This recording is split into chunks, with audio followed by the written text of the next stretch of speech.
World of PUBG Online, the official start of split number 2. This is EU. This is the Showdown series. I'm Jabroni Mac, and I'm joined by Matchroom. Matchroom, how are you? Thank you for joining me today. I'm excited to be here. First off, let's be honest. We got a whole new nice setup that's going on today. You got to admit, this is pretty nice. We got all the ticker going across the bottom. We got the scores off to the sides of it.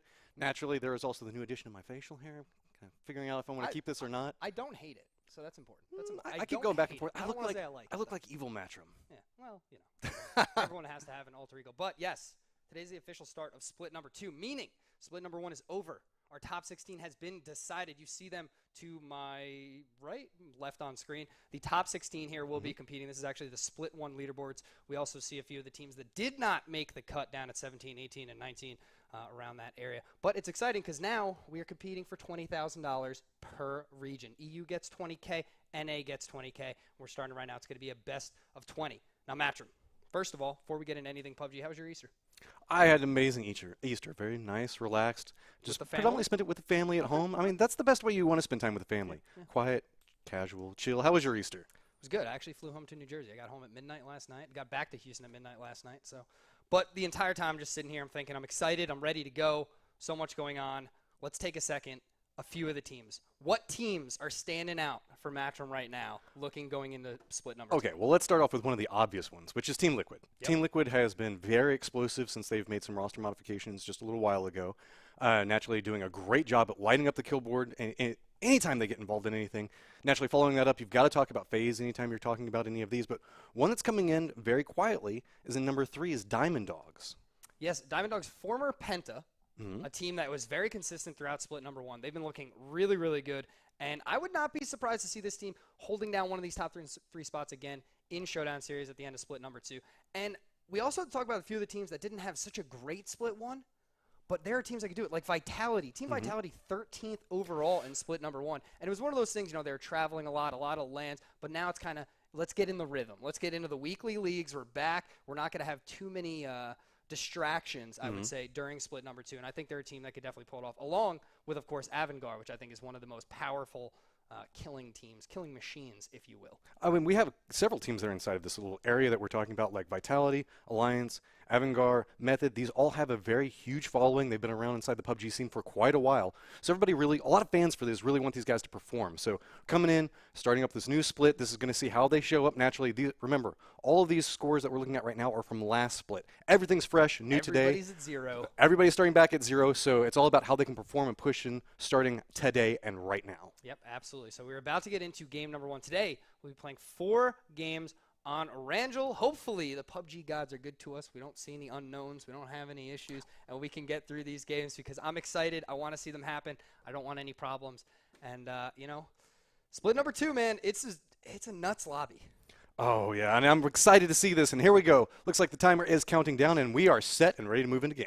Game number 1, who's going to take it? Let's see where we get our plane. Southwest actually coming in right now. We see Fuzzface there. He will be the captain of this ship as they head over to the northeast. Looks like it's heading towards the Lipovka area. This is pretty nice plane as it comes through here. It's not directly over the channel. We don't have too many people that like to go down towards military base. So most of these teams are probably going to bail out, push north. But it does look like we have Havu. It looks like they're making a push down towards Primorsk, which can be fairly popular based off of this. You're going to see a lot of these teams potentially going for vehicles as well, trying to do a far northern stretch. The question that's in my mind is how does this next circle pop? Whenever we see it come up here, if it's in, let's say, the Georgia Pool or the Stolber areas, it could be a little bit problematic for all these guys that are going to be playing the southern part of the map. Yeah, there's something really interesting to note. Anytime you see a plane path, how does it relate to the first zone? How does it relate to that rotation? And we talked about Havu here down in Prim. Havu is a team that I have praised time and time again. Watch their rotations. They always start in Prim, and they always seem to find a way into zones extremely far away from their loot spot, from their farm area in Primorsk. We also see Alliance heading down to military base, and this is going to be interesting because remember now, from here on out in split number 2, this is the lobby. These teams will always be in this lobby, so we might have a little consistent looting pattern. I don't know about you, Jabroni, but I'm so surprised to see where Vitality and FaZe are going. I mean, oh my God. Those are essentially their homes. Some sarcasm coming in. But you were talking about Lipkova. Look at this. We actually see a lot of teams coming up over that area. A lot of them still in parachutes. They're gathering up what's going on. So a lot of data that's going back and forth. These guys are all pulling out and apart. And it looks like we were seeing one person already bail out, pushing off there. But we actually do have 2 that land right underneath the L. Yeah, it's kind of weird jumping into Lipovka here. You see, no! Oh no, team number 6, it's Sensei. This is Tindergill looking for the first kill of split number 2, chasing down Sunbird. Can he get to the tree? Trying to make it. No! Gets launched. Down he goes. The first kill will be Sunbird from team number 14. That is House of Nobles losing one early. And that's the risk. Whenever you drop down and you're going for that vehicle, you know that the people around you could potentially be going for it as well. Didn't manage to pick up the Dacia, so then the motorcycle and the Dacia combined just cut him off before he could get to that tree. Yeah, it's kind of unfortunate. And it is one of those things, you know, you always try to get vehicles, especially based on your plane. You drop near the roads, you want to get them, you want to use them for rotation later. But you see somebody else dropping, it's whoever gets there first. It's one of those 50-50 RNG moments, and it is scary. If you're the second one. Hey, the zone did pop, and we're up in the northeast. Not too terrible up there. I mean, there is some water that's over in the northern section of it, but around the Yasnaya shooting range, Severny area, a lot of stuff coming off over there. And you can see it's just our guys over at Tindergill taking a couple of shots at the vehicles as they're pulling out and away from Lipo. So it looks like one of the things I do want to point out is, look, we've got Cup of Magic that's making a push up towards Kamishki, which doesn't tend to get a lot of play. Yeah, and actually in this circle could be great. Looting Kameshki, then wrapping around the northern side, coming from the north down, could be a huge advantage for these teams if they do get up there. It is likely we have a large mass of players towards the south based on that plane path. Here we are with Samty of Liquid in Yasnaya. He's got the frying pan, and that's it. If you're a Liquid fan right now, you have to be really happy with how the circles turned out. They're very comfortable right now inside of Yasnaya. They have the whole place to themselves. Easy loot. They're inside of the next circle. They don't have to transition yet, so they can really just loot up, get all the tools that are necessary. They're going to come out of here so solid, decked out with just about anything they could possibly want. And that's something to keep an eye on. When Liquid gets a circle, obviously Yasnaya is in zone right now. They're safe. They do not need to leave, but they will. And it's one of those things where a lot of the teams, they want to stay out of the city. So keep an eye on when Liquid decides it's time for them to move, it's time for them to center up, it's time for them to get a powerful compound in the zone, a power position to hold control of this game. And one of the big problems with that and why the people tend to leave this area is, sure, they have complete control over it now, but as the circles continue to condense down, it gets really hard to hold a city of that size. So instead, you just kind of pull back out, get to somewhere that you can control the territory around you. And where it looks like we might have a little bit of a pop-up over there next to Prison. You can see on the right side where we have what's happening live. But coming back over here with Sunbird and just nails him and launches him. I always love it whenever you see somebody get hit with one of the vehicles and you see him get flung that about 10 meters or so. And it's not that easy to hit people with the bike. I mean, I struggle. I don't know. A ton of these players have great control moving forward, so hits that no problem at all. Now, everyone keep in mind, if you are looking at your teams right now, as we see Mobs actually getting close to Skewge, that's going to be a problem for me to say. Well, we're lined up right now with great people only. You can see instantly getting the drop on top of that, and that's going to be House of Nobles getting a kill. A lot of damage coming onto Mobsy, but he has plenty of, he's got not anybody around him. He should be fine. Should be able to get some free loot out of it. Yeah, it's one of those things. House Nobles, they did lose one early. They were the one that actually getting hit by the vehicle, but they were able to recover there. Grab a quick kill. Kills are worth 3 points. Now, like I was trying to say before the combat actually happened, all of these team numbers that you see right now today are based on their split one position. So Team Liquid, they're holding down the number 1 spot, so you see them team number 1. As you move forward, team number 9, for example, is Method. They're in Pachinki. They finished 9th overall. So keep that in mind looking forward. The teams with the lowest number, 1, 2, and 3, finish the highest in split number 1. And here's a little bit of a roster swap that we have going on right now. We've got Mole Man, who's a very known player from inside the community, been around for quite a while. He's actually playing with Method today. So we're going to have to see how this roster is going to be performing as it moves through here. They do have Pachinki themselves. This is a fairly standard thing that we've seen from Method over time. So we might see a couple players change up, but Pachinki still stays their city. Yeah, Method was so interesting because they actually had really only 2 players on their roster towards the end of Split 1. And they kept, trying people out, and they tried out Mole Man, they tried to play with him, and it seemed to work really well. Method somehow, with just 2 consistent players on the roster, were able to maintain a top 10 position going into Split number 2, and they're in a great position now as we see the rest, Andy, Chris, and Fake, all moving into the Sunken City. I really like this positioning that they're playing off of. Looks like they're throwing out a couple of grenades, trying to flip their vehicle. Yeah, this happens, PUBG physics, it's a thing. Just trying to hit it with a couple of grenades, hit it with the car. Looks like they're having a little bit of a struggle. We know that we've all been here before, or it flips over and they all just like, nope, not worth it. Grenade was a little bit loud, so just pull out and get away before anybody tries to maybe take them out while they're trying to get this transition up. Yeah, one of the scariest things ever is trying to slam 2 vehicles together just to flip something over, because there's always that little chance, Matcham, that they both explode and this game's over. Oh, no. I always have that fear of you're going to connect them and then they're just going to like get that physics thing and then just fly to the moon. But speaking of the moon, we're going to go to the very northern area over here as we got Udyr Mayfire up over here with Martin. This is a very, I guess, interesting spot that we see a little bit of a skirmish that's happening. They pulled away from each other quite a distance.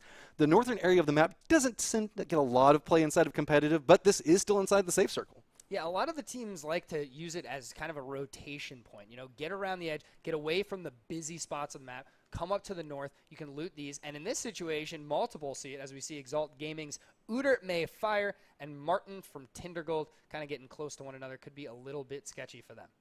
And yeah, it's all about positioning, specifically around the Stolberg area. You can see all the different plateaus as they come out and through here.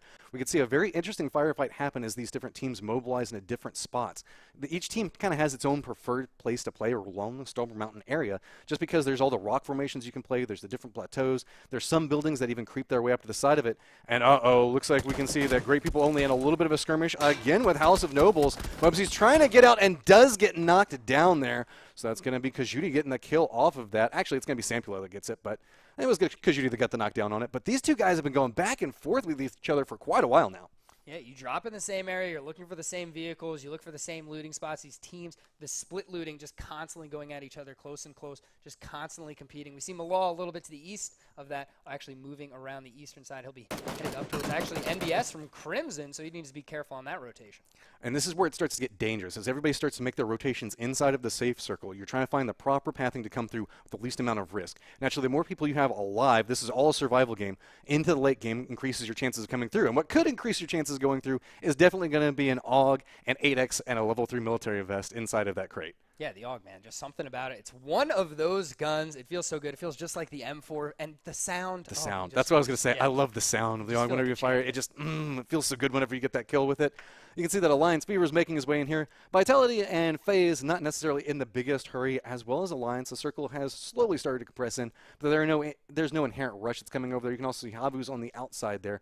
But a lot of teams opting into playing around the river area or south of the safe circle here, and you can see a drive coming through, and that's going to be our guys from Exalt Gaming just trying to drive out and away. But again, it's great people only involved in another skirmish. Yeah, 2 kills already for this team. There's still 54 players alive. No teams eliminated. They're starting. They're fragging out early. They're trying to get those early points, that early jump. I love seeing great people only here with a little bit of aggression, especially kind of split up the way they are right now, where they're kind of all over the map, moving in, trying to find a good location to hold. As we see Brakes go from Exalt Gaming up in this warehouse. This has become a pretty popular position up here since the addition. It used to not exist, of course, and then they added it in around the 1.0 time, and it's become very, very popular in this area. You've got a lot of nice high ground positioning that comes out of it. You can definitely see over the valleys leading right up over there.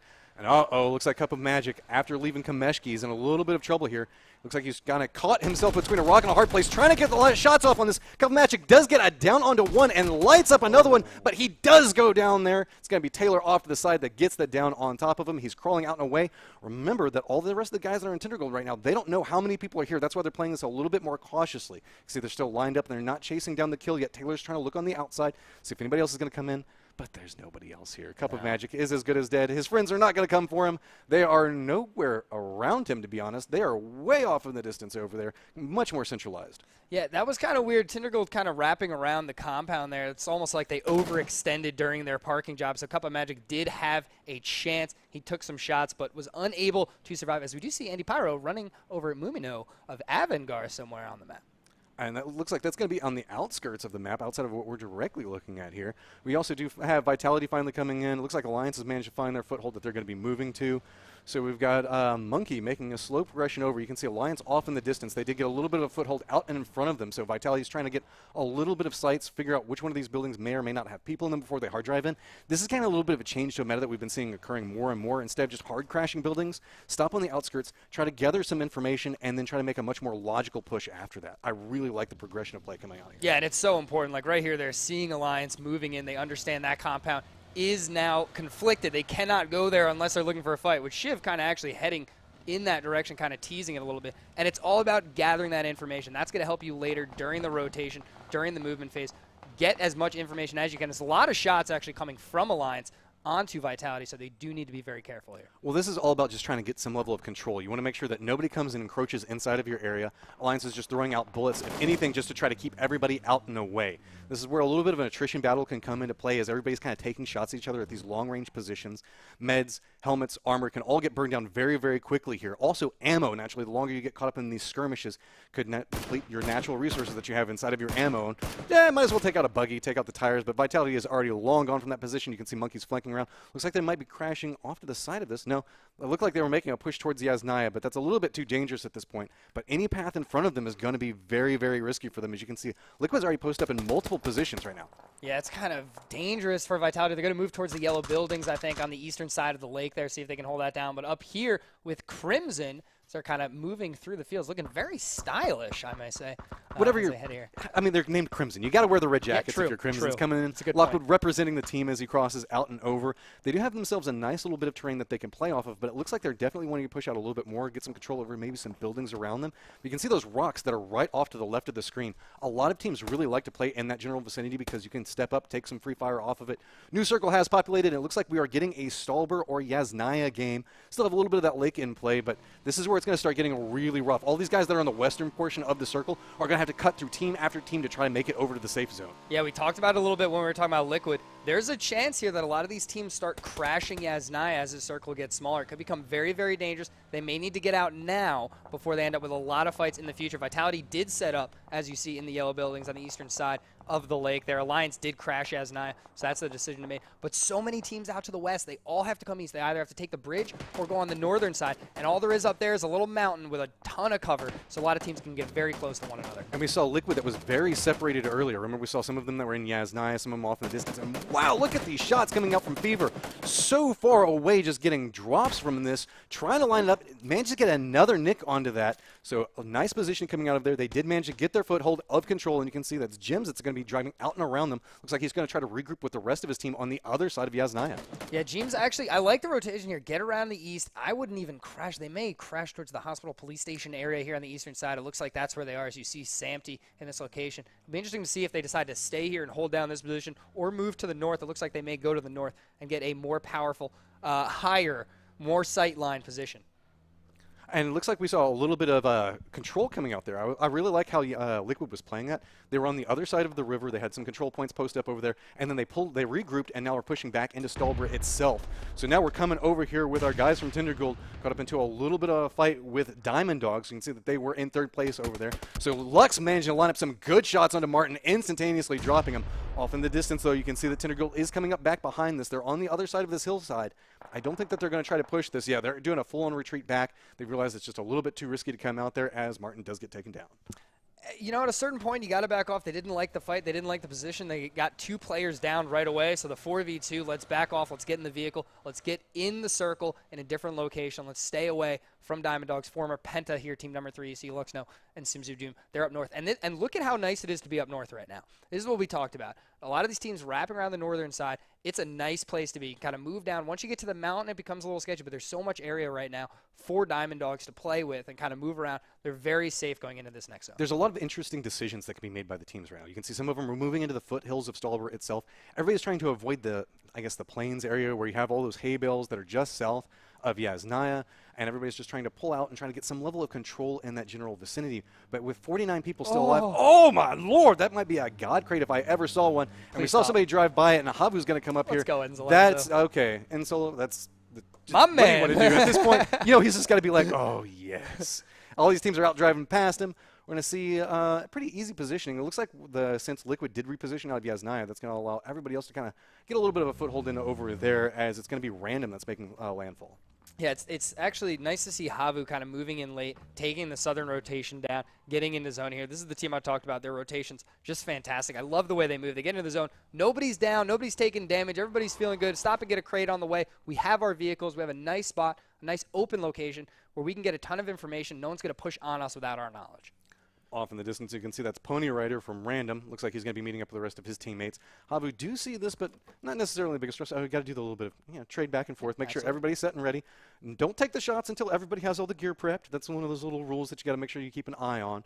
But we're starting to get to a bloodbath stage here relatively soon. As you can see, the circle is closing in. There's not going to be a lot of very safe transitions for 48 people coming up. And we already see a skirmish happening up here as Crimson is just absolutely lighting up Diamond Dogs as they make the push forward. Lux gets taken down there. You can see Simzy of Doom and Ultra already pulling back off of this, using the hillside to escape out no way. But it's going to be the rest of Crimson following up on this. They're just trying to crest the hillside. They know exactly where they are. Listening for the vehicles, trying to line up the shot, but can't quite get it.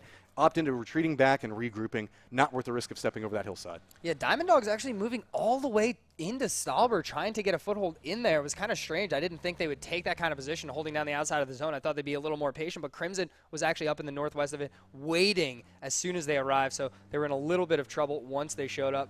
The rest of Diamond Dogs are going to head away. They're going to have to move east here and try and wrap around the mountain, which could become a little more difficult, especially with this new zone popping. Yasnaya's still safe, and the lake's still in. And look at this. We can see Havu trying to push through. They've got everybody from Random taking shots at him, but they did manage to crash into the place that right next to where Alliance was just at. But Alliance has already moved themselves a little bit north.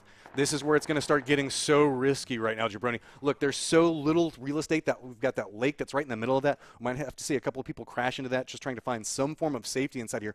All the guys there in the Stalbert hillside are going to have to make their way down. All the guys that are kind of playing towards the edge, not a lot of real estate left because, again, there's all of these hay bales and these fields that are just south of Yasnaya. Nobody wants to play inside of that, so it's going to be finding every little rock and cranny that you can try to play out of. Yeah, it's one of those things. Yasnaya is where you go if you have nowhere else to go, but it is the last place that you want to be in this circle, because once all these teams need to leave, they will be in trouble. Liquid did leave. You see them on the eastern side. They're not in circle, and it's kind of tough. I don't really know where they go without crashing back into Yasnaya. Jeem's on his way there right now.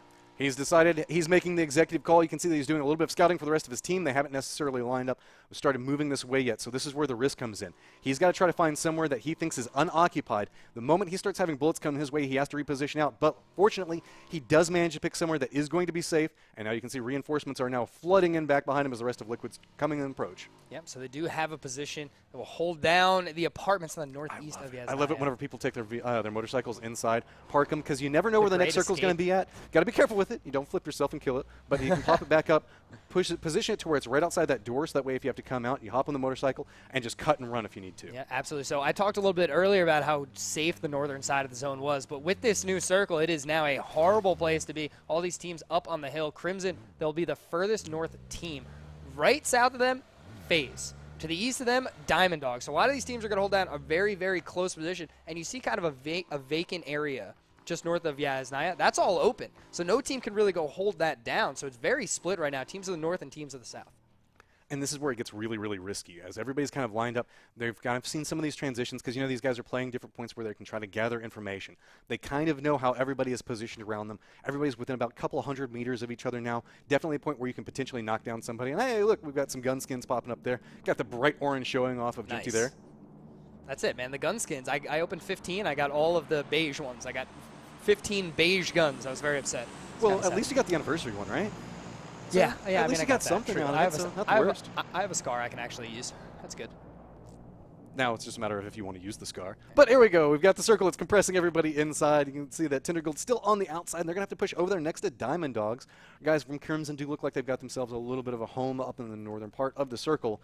But this is where I'm getting scared for all of the teams. I really like Vitality's positioning. They're playing right next to the water, so that way they can kind of see how anybody moves down from Stalber Mountain or moves from Yasnaya. They can kind of gatekeep anybody that moves across that open terrain you were talking about a second ago. See, they have a lot of nice sight lines to play off of. And we might see, as we were talking about as well, some of these teams just try to crash into water. If there's any water inside this next safe circle, it's going to be really rough to try to find somewhere. So they could potentially net some free kills as people are doing that skydive off of this cliff into the water. Yeah, Vitality was in a very dangerous position during their rotation that we talked about, but now they're holding down a great spot in the zone. Just being here, they don't even have to worry about the western side so much because of the water. It's so hard to approach, so they can kind of hold down both edges of the lake here on the north and south, take shots into Yasnaya at the time, and it's very likely, based on their location, that they're still in the zone, which I believe they are, as it did just pop. And look at that, Vitality dead center. And it should be pointed out, look at this. We already have 4 teams within about 400 meters of each other. And we have a full push coming up from Tindergold. I don't think that they want to be a part of that. It looks like he was trying to go for a reposition and just got taken down from Diamond Dogs. Diamond Dogs now going to have to move very quickly, running right by a crate. This should be a fairly safe crate for them. M249, some people go back and forth on this, but whenever you start to move into a late-stage game like this, specifically moving into an urban area such as Yasnaya, that thing can be a lifesaver, as it can just throw out so many bullets. You can pre-fire around corners and just pray you take down some people. Yeah, absolutely. So now FaZe is kind of in an interesting situation. They do have Diamond Dogs to their south here, kind of moving in that direction, teasing it, going to try and gatekeep them out of the zone. And north of them is Crimson. That's why they still have the 2 players up in the warehouse to the north, kind of holding down that side, making sure that they do not get gate kept themselves. So keep the pressure on while also keeping yourself protected. They're going to grab the vehicles and maybe rotate down. And this becomes the risky part. Once you start moving in, trying to take these little intersecting fights, you can see 19 seconds before the circle starts to collapse. The rest of FaZe haven't necessarily found where they want to post up at. Vehicles are now coming down. You don't want to get caught into a skirmish you can't disengage from, especially whenever you're not inside the safety. So that's why you can see he's going after vehicles, trying to get what damage he can, get them to look the other way, run back to the vehicle as fast as possible, try to secure some level of vision. They might actually end up leaving one person behind just so that way they can try to cover them, because FaZe does not have a clean path into the circle. You can see that there's nobody around, but it's like you're talking about, it's just wide out in the open. Everybody, as they drive down there, is going to be so much at risk from taking bullets from so many directions, but they're going to gun it down. Looks like they're going to play inside the hillside. They do have a little bit of terrain that they can play right in there, and it looks like they're going to get themselves a nice, friendly rock formation coming through. No, they're going to push it a little bit forward, and hi, Team Kingwin. I cannot explain. I don't know. I don't know what's happening. We're watching Fuzzface here moving into the zone. Right now, he's pushing all the way to Vitality. So much danger. There's nowhere to go. There's nowhere to go. They're trying to drive in and out. And you can see Jimty has gotten knocked down. Fuzzface has gotten knocked down. Vehicles are just dropping left and right. You can see the rest of FaZe pull back, and they're like, no, we're pulled back to this rocks that we had beforehand. That's 2 different squads. And we talked about it's like a firing squad now with so many people alive. Anybody that drives into these vicinities are just going to get torn to shreds. Yeah, absolutely. And keep an eye on Method. They moved all the way up very close to Vitality right now. So they're very, very center circle. Method in a power position as well. It's going to be them against Vitality towards the end of this once it all starts closing. Chris, under a lot of pressure, though, does take a shot. Need to be careful of the north. Look at all those teams moving in. They're all going to be coming right for Method right now, right down, trying to find that exact same cover. This is just the worst neighborhood you could possibly ever want to live in. Everybody's loaded up with guns, and everybody is just looking for each other. Vitality is ending up getting pincered from so many different directions. While they do have nice oversight angles, that means anytime they go for a peek, so many people can look at them. Say Alliance is looking right up in their general vicinity. Liquid is looking at them. They're surrounded from so many different points. If they have to transition, it's going to be a bloodbath for Vitality to try to get out of where they're at right now. Yeah, absolutely. I'm surprised that we haven't seen more teams just dive water yet. all these teams up in the north, where else do they go? I'm going to give it to down? EU Pride on this one. They're like, no, we know the fact that the moment we drive into the water, I don't want to do it. I understand. You're just going to die. And like, I sure, you understand. might get better positioning, and that's what everybody. Whenever you go for the water, you're going for better positioning. But I'm going to say that these guys, that they're like, it's day one. It's day one. It's day Game one. We don't have to fight for points. Let's see if we can try to fight our way through this. But the next circle may change that. We'll have to say. We'll be proud of EU for right now, but let's see what happens in this next transition. So with this, you can see we do have a lot of teams still playing edge on the northern part of the circle, not wanting to risk down in that field area. So we're going to have to see how they manage to disengage. You can end up with a mutually assured destruction stage right there. And, okay, I'm sorry, I know we've been talking about cosmetics a lot, but I really dig those pants. Yeah, I mean, he looks awesome. Brexco looking like a champion out here. He's going to have to try and met up the best he can using the bandages from Exalt Gaming. If I'm not mistaken, he's the last member for Exalt Gaming up in the north, right next to Crimson, and that's going to be a tough run. Look at this new circle. You're feeling good if you're Vitality. You're feeling good if you're Method right now. Method needs to be careful, though, because they are going to have a huge gatekeeping job right now. Oh, got a little bit of a window fight happening as Simsy of Doom manages to drop down, but it's not going to do him any favors as somebody preaches up on that, and that's going to be Havu getting a kill onto Simsy. Off in the distance, you can see Havu does get dropped as well. Everybody slowly is trying to make their way into the safety of the next circle, so this is where we're going to start seeing a lot more engagements. There's not very many buildings left inside this. You can see that right now, we're posted up with Havu, who has control of one area, Alliance, off on the side, you can see it's Vitality that's posted up, and Liquid. Everybody kind of has to push into this general vicinity if they want to try to get any form of building controls. Elsewise, you're going to end up already coming into claimed territory by everybody else that's holding around the lake area. Yeah, and that's what Method's doing right now. They're shooting north. They're trying to put as much damage, as much pressure out on these teams coming down the hill as possible. But you can see it's being returned as Extra is having to back off, taking some shots. They're just behind this US. That's the only cover they have. And this is the problem. Right now, we can see that it's going to be Method is posted up in such a great position, but there's so many squads that are trying to push across this field. They're just getting lit up by every direction. You see, we already got it down. It's going to be Pybus managing to get a knock on top of this. This is your potential chance where you can move down. Everybody's just kind of waiting to see what Crimson does off of this. Vehicles are now going to be loaded up, and here comes the push, as now the blue circle's coming in. Yeah, Fake actually going down there to the vehicle explosion. Very unfortunate. As you see, Mixie from FaZe actually pushing really hard onto Vitality. Nookie and Reaper of points. They're going to jump water. FaZe does the same and makes it through Vitality. Manages to make the crash in through there, and here we go. EU Pride out the window at this point. Everybody's like, we got to play for survival. We need the points. So they're managing to cut through here. But a little bit of vengeance coming out as now Method gets the knock and the kill on a Pybus we saw before. Crimson in a rough spot. Circle starting to creep up right back behind them now, and they have to run right into the waiting arms of Method, who they've been taking pot shots at back and forth. So it's all about how Crimson can push through there. If we can see, Andy does get knocked off to the side of that. And Nib's trying to push his way down off here. Looks like Chris is trying to line up something on this, and I think that we might finally have a little bit of a flank coming through. Do they see this angle? But I think that they're caught up looking into a different direction. Molman might have something off of this, but I think he's caught up looking. Oh, there he goes. Finally start seeing this direction. Buildings are going to kind of, the rocks are kind of cutting him off there. Smokes are now trying to cut off, just buying them those extra little feet. They just need to make it right in front of them, and they know the shots are coming through. They're just taking so many shots, just trying to crawl through the smoke, trying to get over there. Lockwood's right back behind him. Circle is about to encroach right up. You can see that it's right on their heels. They're about to start taking some circle damage as they push. So that's going to force Method to line up these shots. You can see Chris is just waiting for them to come out. Res are now starting to I think the Res is starting to try to come off now. Is he going to be able to get it off? And no, it's going to be Molman not have anybody next to him. That's going to allow Crimson to get up and into position and hold this location as Molman is now down and out. Yeah, that was a huge help from Vitality there for Crimson. They actually got the knock on Andy as soon as he was picked up, and then knocked Molman as well. So Crimson, they were able to get into the zone. They were able to push on, and it's Chris from Method that ends up jumping in the water to swim. So we will have some more water in this 6th zone, which is brutal. But Vitality, still dead center, still holding it down, still 4-man alive. They need to hold the East, though.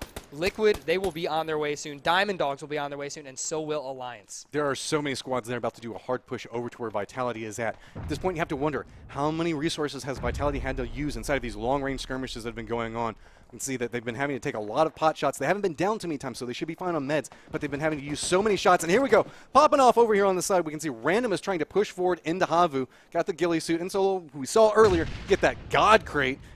Got the ghillie suit right now. Not going to do him the best while he's trying to ghillie suit up and crawl across a roadway there. So it's not like the hidden bush hanging out over there. So you can see now a reposition coming out from Random. They're playing around the outside of this. They seem to know exactly where Havu is going to be positioned at. But all of these squads have to move 14 seconds. And this is what we were talking about, that mutually assured destruction. If these guys can't separate out, the blue is just going to keep ticking them and ticking them and ticking them. So now, finally, we start to see a little bit of a push coming from Random. Making sure to watch every single circle. Oh, we have one person getting knocked on the very far distance over there. Caught in a little bit of a skirmish with I don't really mind, but he goes down as well. See, Alliance is post up waiting for anybody to push out of this. Yeah, and really nicely done as Havu does go down. It's Team Random. They will be able to make it in, well, at least try to make it past now. They've passed Havu, and now they got to move into Alliance. Alliance knows they're there. They're being very patient. They're waiting for the zone. So they did a good job in stage number 1. Here's level 2. Try and get through. Try and get into the zone. Try and get a position as you have the full Alliance 4-man right in front of you across the road. And they are just patiently waiting. They keep hearing all of the gunfire over there. They know that some victor is going to have to come out from this. Liquid starting to do its push across. You can see one has already gotten knocked down. Playing along this side, they know that there's several other squads they're going to have to run out. I really like this positioning from Scoom, waiting for somebody to push from over here. See that there are so many fights that are breaking out all around this general vicinity. It's kind of hard to catch what all is happening as Trash Dove is now starting to make his way out. Ultra Razor's taking a lot of damage. Looks like Alliance did manage to finish off a couple of kills off on the side of this. We still have Vitality holding down that high position. Ultra Razor is going to get knocked off of this by Abisa. So now it's all into Trash Dove, trying to figure out how he's going to come out here, but he's getting pinged from so many different directions.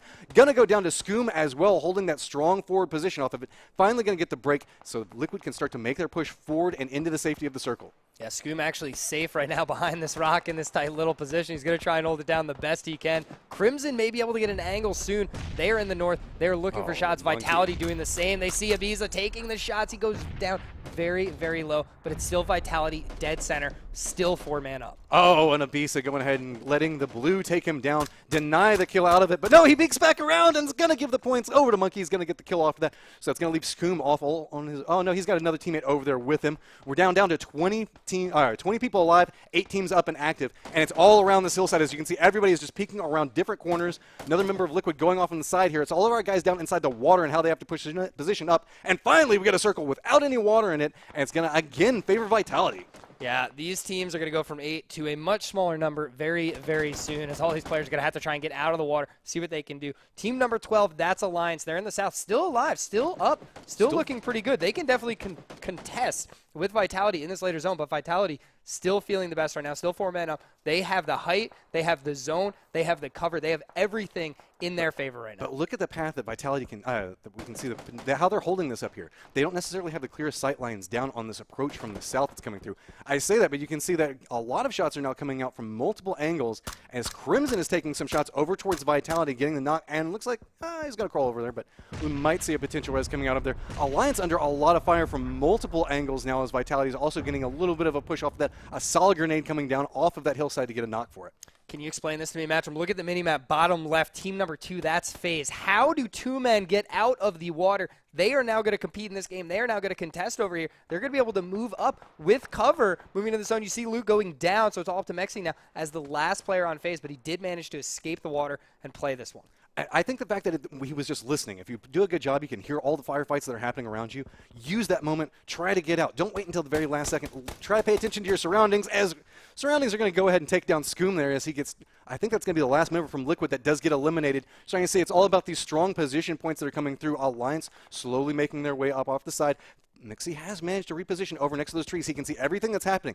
He can almost let Alliance clear in front of him, but no, it's actually going to go ahead and get that down off of that. And now all the guns turn back over towards Mixie. He's in a world of hurt. As you can see, the blue is creeping up back behind him, trying to see if he can get anything out of this. He has just a smidgen of life as the blue is going to start taking him from damage. Steps out and goes down, and it's going to be VZ that gets the kills on it. Yeah, FaZe finishing up in 5th place there. We actually see Chris from Method going down, so they will finish off in 4th. We're down to 3 teams right now. Quickmouth, Nookie's still alive from Quickmath. He's coming up, and he's doing so much damage to everybody. Look at this. Quickmath has managed to get a position right in between Vitality and Alliance. You can see the Shadow's cut off to the side of there, so all of Alliance is now pushing into Shadow. Monkey's now cut off. He's got Quickmath right out in front of him, so the moment he tries to go back for an assist, everybody is all on this side of the circle. So all depending on how this next circle pops, if everybody ends up having to move, this is going to be really interesting to see how it comes out. Monkey's still outside in the blue, throwing down the smokes, but right as soon as he pulls the grenade, you can see that just pops up, gets the shots onto it, getting a little bit risky, but Nookie's still alive off of this,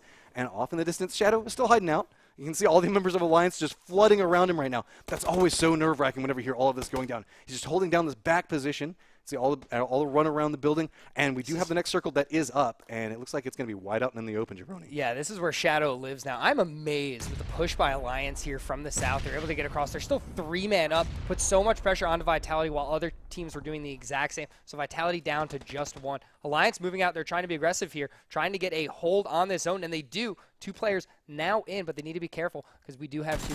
Quick math. The shot's on to Havaki from VZ, and he does connect with the down. And that's all the pressure now onto one member from the other squad. You see Nuki's holding that other area, trying to look back down. He's aware that his friends, at this point, Havocy's just trying to feed information. Like, okay, this is where I got shot from. This is how they're making the approach. This is where they're coming through. And you can see Alliance just stepping out and forward. But I don't think that they cleared the building back behind them. Looks like they have their sights to set to go after Nuki here. Nuki's just waiting for the peek up, not going to be able to secure the shots onto it.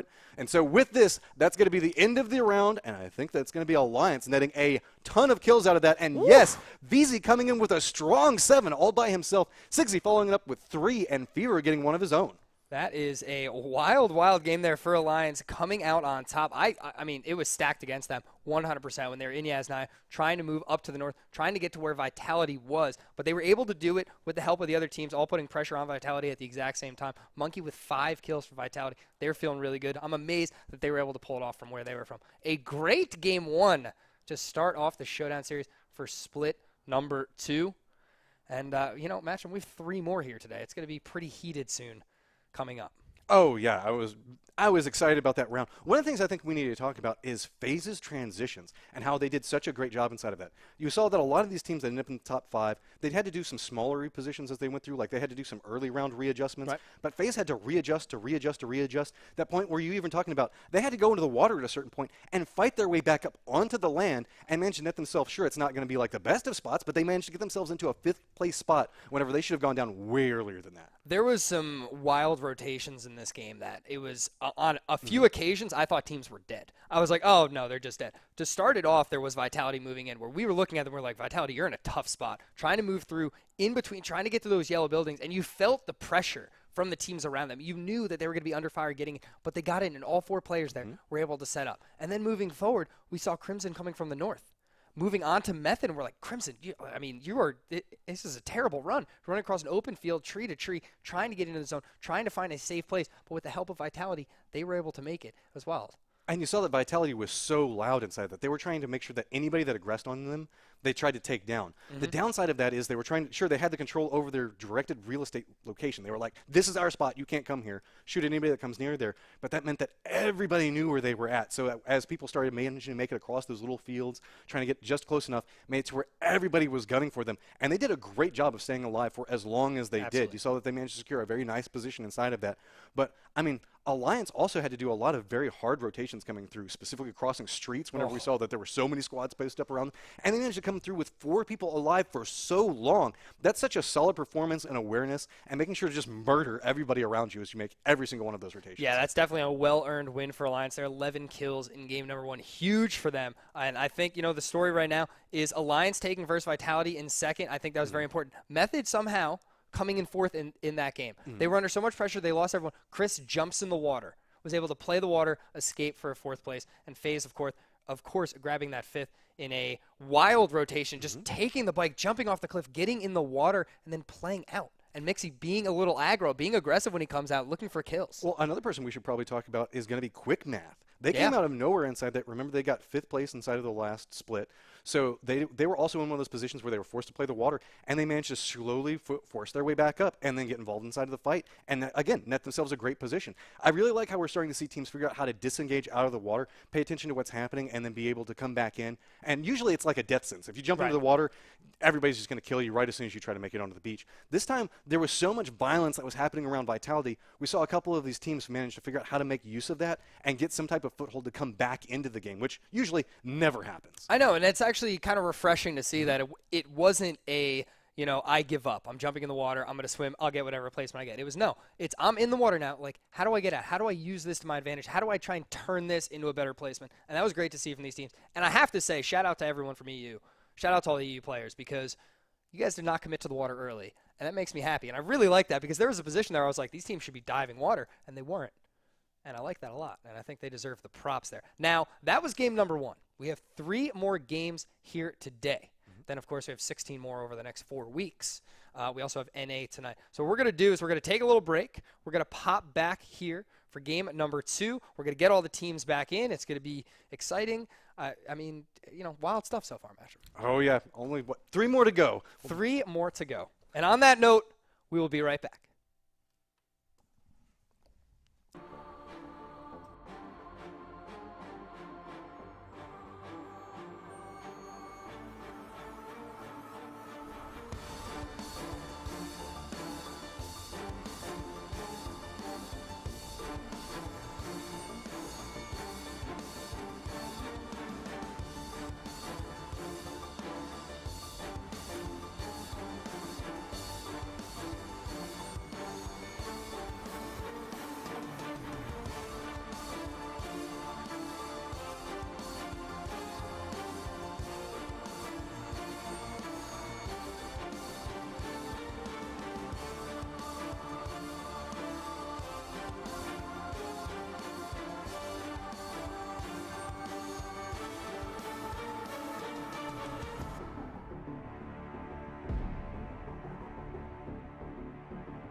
Hello, everyone. Welcome back to PUBG Online. It is Split 2, it is EU, and it is the Showdown Series. Jordan back here, joined by Matrim once again. Matrim, game number 1. Intense. Yes, I always like it whenever we see a lot of good repositions coming out of team. We saw everybody have to commit towards that Yasnaya area, so everybody all ended up right on top of each other and managed to disengage out of that.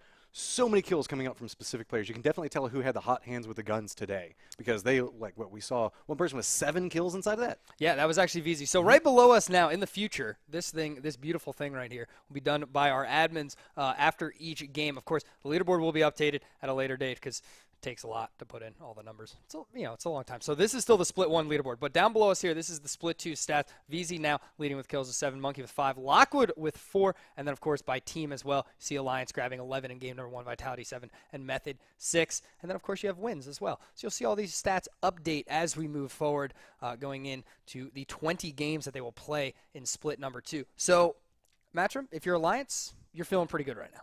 Coming in, first game of the new split, get the win, get a ton of kills. Yeah, I'm feeling good. Is it something right now that you play off of where you're extra aggressive, you're having a good day, and you're like, hey, man, we're feeling it. We're feeling our gunshots. We're feeling good on our rotations.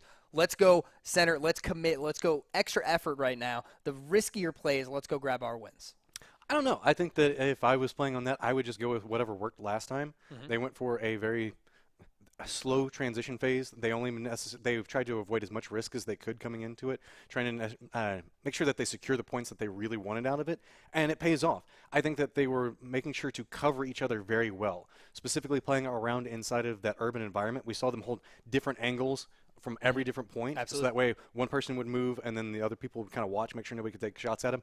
I would really like to see that continue to be a thing that they do because that allowed for some very just smooth and silky transitions for them. Yeah, it was actually interesting when you're in Yasnaya, you're down in the south there, and Alliance was the furthest team to the north that was in Yasnaya on the western side. Right below them was Team Random, and right below them was Havu. So Havu loses to Random, Random loses to Alliance. Alliance, who's supposed to lose to Vitality there, does not. They get in the zone. They get in. They play that advantage. They use the assistance of the other teams around them to get the frags. We're about to head into game number 2 here. Actually, I point the wrong way every time. It's a thing that happens to us. It's like, oh, it's there. No, it's like not. right here.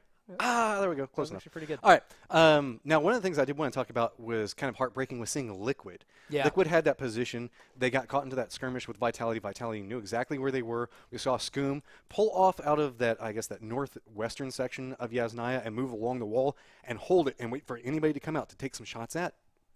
But unfortunately, since that firefight was so loud, you could tell that Vitality focused in on them and was trying to take out Liquid, which I think is what allowed Alliance to have that little step to come forward. Yeah. All of these events all happened within just a couple of seconds of each other. So it's really interesting to see how everybody beats back into that. But Jabroni, 2 seconds before we move back into game. Game number 2 about to be underway. We're going to hop in. We're going to check out our flight here as you see the 16 team logos that are competing in PUBG Online, split number 2. And I'm worried about the plane. You know, the last one wasn't too bad.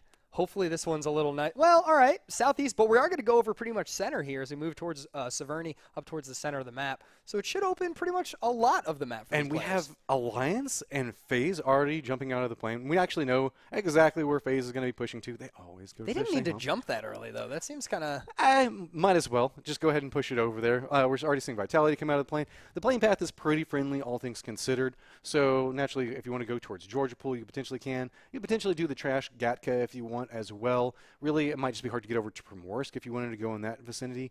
But look at this. We actually see Alliance spreading out, gaining control over military base proper, so that way they get all the loot over there, and also Nova.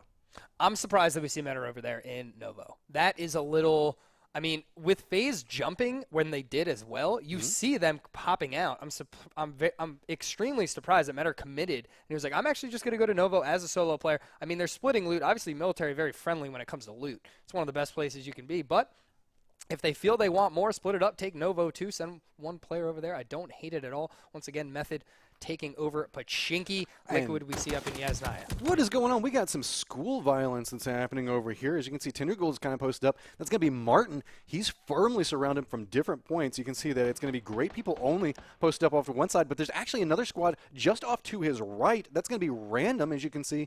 Official Bjorn, I believe is how we say that. He's going to be posted up in the school. So we have 3 different squads. Well, I wouldn't even say squads, like a whole bunch of individuals kind of hanging out. This is now. weird. This is a strange movement by some of these teams here. Normally, we see school and apartments dominated by one team, or maybe even the same team that takes Rozhok. You know, we see that type of split. But in this situation, it's like, oh, we'll send one to school. We'll also send one to school. We'll send two, and then we'll bring in a third later as they head in with the vehicle. So it's kind of weird. But we see team number 15, Great People Only, kind of setting up with the majority of players. They now have 3 in the apartment area, so they're going to hold this down and look for this one hidden member of Tindergold who got a little lost from his Rozhok team. And look at that. Oh, and of course, we're going to see a military base circle. You got to get one per day. That's just the way it works. At least one. So at this point, if you guys watch a lot of competitive PUBG, you should be familiar with this. We're probably not going to see a whole mess of bridge camps come into this. We're going to see probably a lot of people try to swim across the canal. But boats are going to become a commodity, and very, very quickly. Probably going to see a lot of teams try to secure those. With a circle such as this, to where it's definitely favoring military base island itself, we're not probably going to see too many people hang out around the ferry pier area. Looks like a couple of teams might already be positioning, looking for boats. I think that we saw Havu already making that approach off to the western coast there, looking for something. Yeah, it's actually interesting for Havu. Havu is a team that normally loots Prim, right? So in this situation, they stop. They kind of spread out for the scrap loot a little bit. And it's one of those things where they're like, all right, well, we can actually use this. It'll be interesting. I think they're going to pass all these and go take the full loot, take the time, and show up very late. Probably moving around the southern side of that. Look at all the boats over here. Well, this is like Boat Central if you're ever playing. You know, this is like the marina. This is where everybody always comes down to check, and this is where the late pushing teams always hope they're like, maybe there's still one left, but you know, there never is. So Abu, like you were talking about, getting net per Morse, probably have a couple of boats themselves. Naturally, we usually see a couple of them around the Georgia Pool area, specifically South George off of the west coast, right as soon as you make actual landfall over there on the other side of the bridge.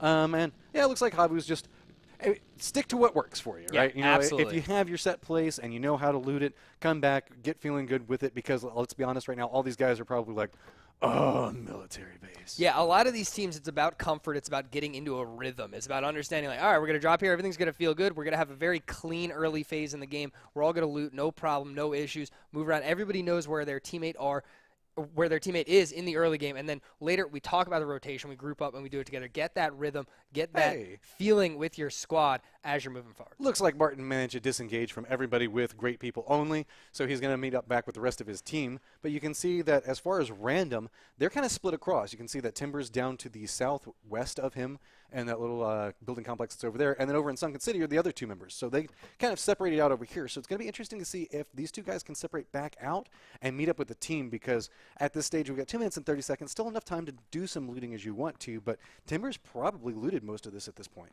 Yeah, absolutely. And I'm a little worried here about Bjorn, because he kind of stole school. You know, he kind of extended and was like, hey, I'm dropping school. If you want, drop with me. Kind of put them in that position, and they chose not to. Great People Only, and they're only in the apartments. It's interesting. It looks like they're not going to push. They actually moved away. So Bjorn did the little bit of extra aggression there during the drop phase, netted them the school loot as well. So he should be feeling pretty good coming out. Well, you have to remember, Great People Only, while they did have control over the apartments, they saw somebody go school and they saw somebody inside their apartments. They don't know that that's two different squads. They just know that there's people that are pushing and probably going to aggress towards them. So they just opt into the safest route, which is to get away, because that's one of the big things. Everybody tries to survive for as long as possible, one, because it's a survival game naturally, but the more people that you have die early just makes it so much harder. So don't be aggressive unless you know you've got the kills early, or you know that you can at least get a res if somebody gets knocked down or something like that. But at this point, you're going to see everybody just trying to jockeying for position and just kind of like putting their their flags in the ground, saying, this is where I'm at, this is my tent stake, you guys all have to go somewhere else. Yeah, it's kind of interesting to watch as you see all these teams in the different locations. Who shows up really late? Who decides to move very, very early? Method was already on their way. They're actually rotating down in the military base right now. They've left Pachinki, moving on the western bridge over there. Vitality and FaZe kind of hanging out. We see Liquid, they're hanging out over on the west, over by south at Georgia Pool. Team number 3, Diamond Dogs, they're just hanging out, just being patient. They're grabbing their loot, and they'll show up. They'll ride the blue in. Other teams like Method, they want to get in the zone, they want to get a position, and they want to fight for this. I'm intrigued by what Alliance did here. So they had military base, they pulled back away from it. Looks like they managed to net themselves a crate as they were coming through, and they move all the way down to the south. So they get control over this facility, because you can see this is fairly popular. Anything that has the walls out around it tends to be a very popular location, because you can step out, have a little bit of protection as you try to take shots at anybody that's coming up around you. Not to mention, you can also kind of hold the southern area, as a lot of people might grab boats and kind of circle back around. And as we're talking about it being popular, you can see that shots are already coming out, and it's going to be Conks trying to drive off on the motorcycle. Just a couple of bullets to make sure to say, no, this is our home. You get out of here, and Uder on Mayfire sees what's all going on. It's like, yeah, no, I think I'll play it back over here. I'll follow you. Let's go somewhere else. I like that Alliance came down here because there's something about this compound. It has so much strength based in its sight lines. You can see in every direction. You know when teams are approaching. You know when teams are trying to get here and trying to fight you. And in the late game, this power position is so much better than hundreds of meters in every direction based on these fields. Just looking north right there, you can see everything. So Alliance, if this zone does come south and it does favor this, they're going to be in a great position at the end of this game. And there's just so much dead space around that area. You can see that, just like you're talking about, it's just plains, wide open. You can take shots at near on anything. I mean, you can see you can see all the way over towards the other road near military base from this position. A couple of hills are in the way, so you might have to get up on some of the second stories, but you can make sure to make a lot of play off of it. Now, you can see that Alliance already looks like they're positioning off over near the rocks as well. That's also a very popular location. If they can potentially get a foothold in both of these, actually, looks like Alliance is moving into a split positioning. Meanwhile, on the northeast, looks like we've got a whole bunch of people already jumping in the water. Couldn't find any boats, so they're just going to be forced to swim, it looks like. Yeah, that's tough. Not only do you swim. It looks like there's several people were trying to potentially go for the Wave Rider there, but Rexo said, no. You don't get to have that, so I'm going to come over here and get it. It's a fun vehicle, but it can be fairly risky, all things considered, especially when you know how many people could be posting up. So he might be able to claim this, and he might be able to use it to get somewhere, but the problem comes into play is you're just so vulnerable from this position. You don't have anybody that's potentially firing along next to you inside the boat. If you can get enough of them, you can almost kind of do like one of the biker squads and make the drives around, but you got to be so careful with it. You can definitely look awesome as a team. He's actually going to go try and pick up Cup of Magic here and then move down to the south. And yeah, hopping in and swimming, it's unfortunate, but you're pretty much guaranteed safety until you get to the island zoo, and it takes forever. So, you can stay alive for the most part here. Method actually on the bridge. Yes, I see. That's an interesting choice for them. We see Chris and Andy. Andy actually low here, spreading out, hanging around the western bridge. We don't see too many bridge camps come into play, but I wouldn't be surprised if we do see a little bit of something happen off of this. At least hold it. There's free kills here. Right. If you post up in this position, anybody that tries to take this path, you might be able to get a couple of points out of it. Maybe you can get a lucky and get a full squad wipe, but let's be honest, most people are going to try to avoid it. At this point, better to at least try. I think that's the proper strategy. Yeah, I'm sorry, I didn't mean to interrupt you there. That is a nice scar skin there, I have to say. That looks really good. Chris, if you want to send it my way, just let me know. But yeah, no, Method actually kind of being a little aggressive, and they have been known to be an aggressive team, and I love that they're setting up here because it's become almost the meta that nobody bridge camps, that some of the teams may be feeling a little bit safe as they cross the bridge late in the game. Like, oh, no, we can go across, we're fine, there's nobody here, there's nobody ever here. Method, however, decides, no, we might hang out a little bit.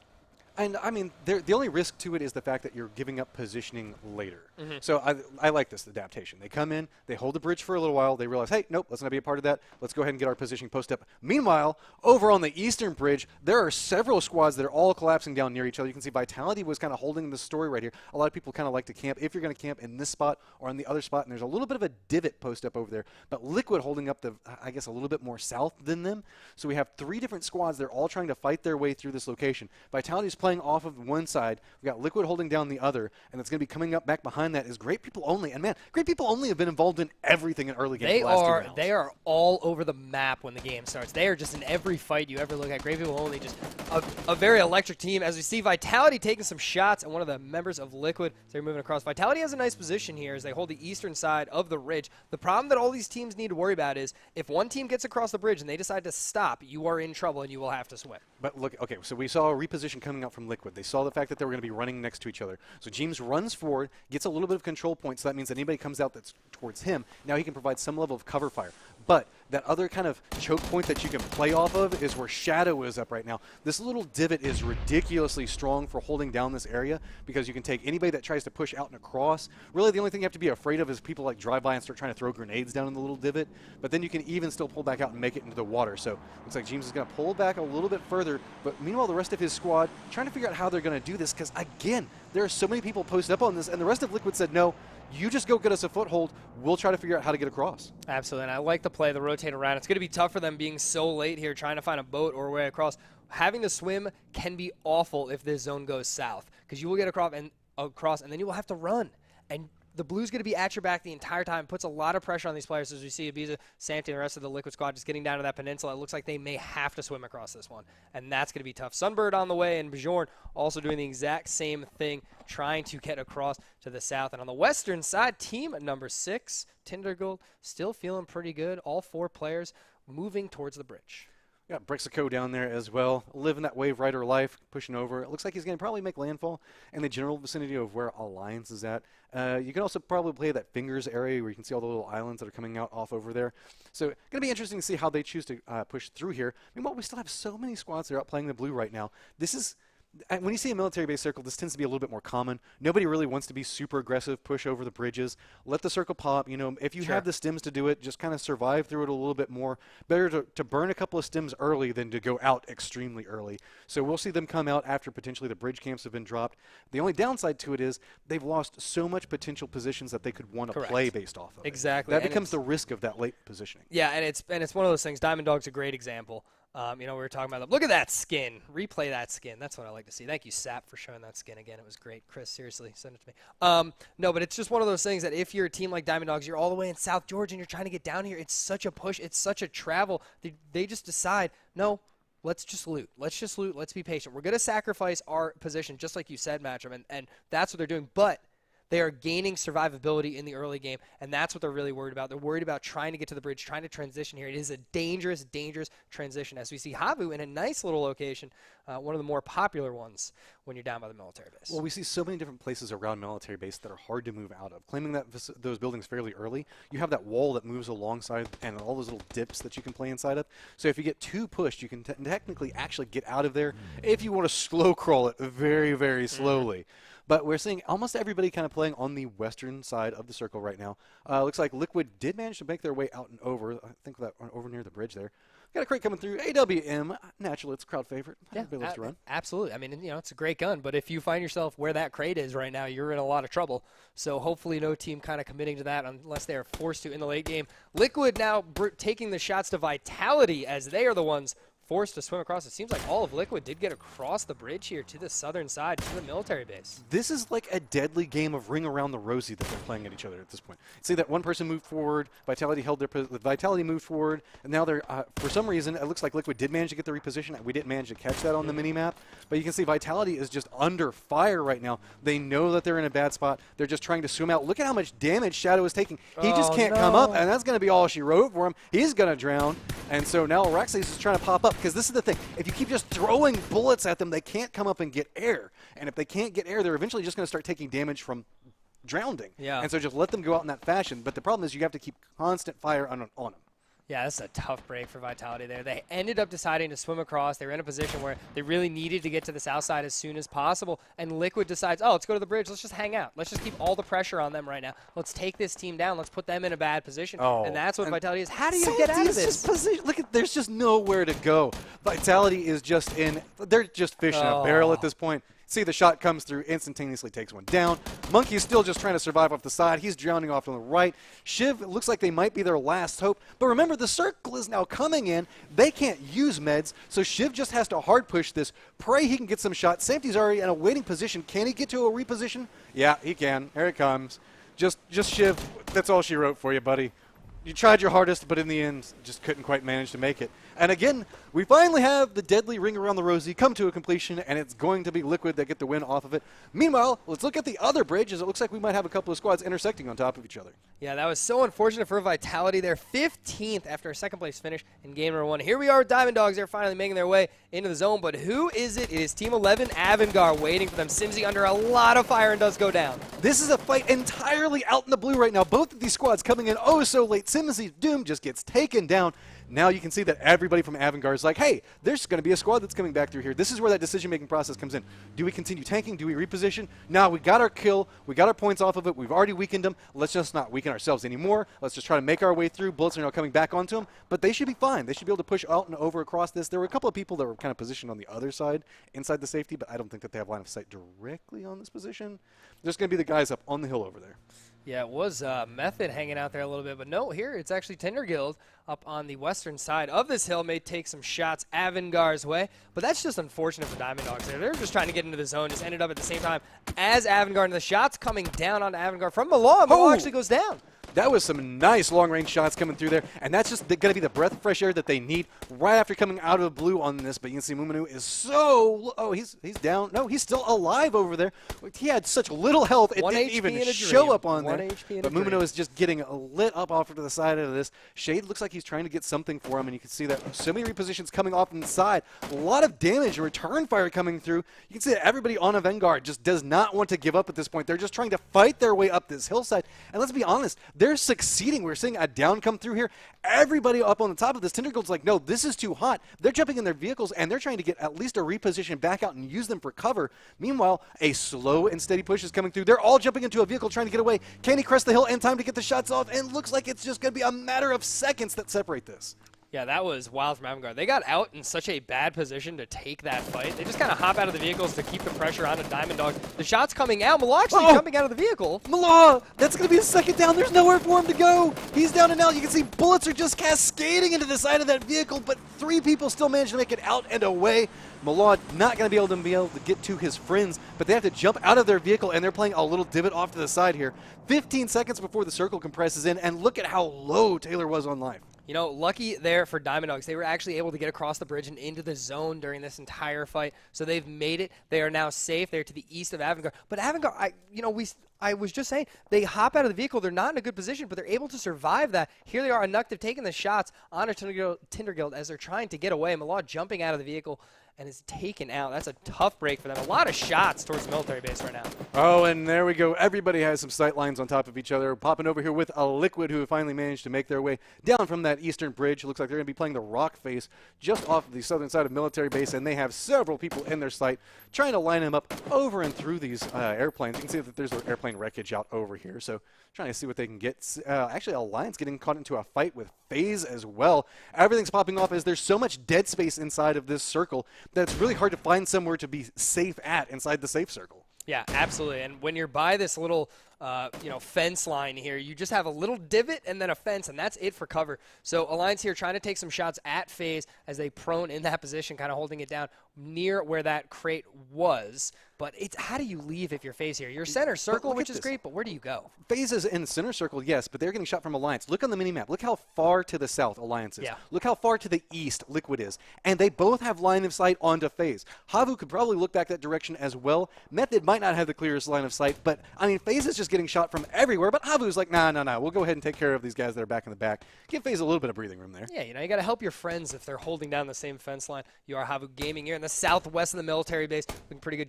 Jorski with the ADEX looking for some long-range shots. And now it all ends up to one very important decision. Where does this next circle go? Where are these teams going to have to rotate into? Who gets favor, and who has to move through this bloodbath of a zone? With so much dead zone inside of here and so much just open plains, it's so risky. Let's be honest, that M24, you're going to have to get it in transition. It's in such a hard-to-get spot right now. You have to assume that anybody's going to be around here. If it's going to be anybody, it might be Tinderguild, but let's be honest, they've already been weakened and harassed off of one stop and getting a position on top of a hill. Any stop right now is so risky for them, but you can see Mumino is positioned up. I don't think that he'll go for it either because he's all by his lonesome, so that's going to be a very nice crate, just kind of left all alone. Yeah, Liquid starting their rotation. They had Crimson very close to them there in the southeast. They hopped in right before the circle even popped. Circle here about to show us where this game will end up, where these teams are going to have to move. This is going to be a brutal one. Crimson and it comes up back behind Liquid. Look at that. And managed to get the down onto one of them. James is trying to push over. Scoom's just trying to push all the way over. Looks like he was trying to use something for cover. Samty is now down and out. Crimson just came up right back behind Liquid and just struck them like a snake coming out of the grass. Abisa's coming over here and having to play off of the bunkers. You can see everybody on Liquid had to separate out as Crimson just came in at him.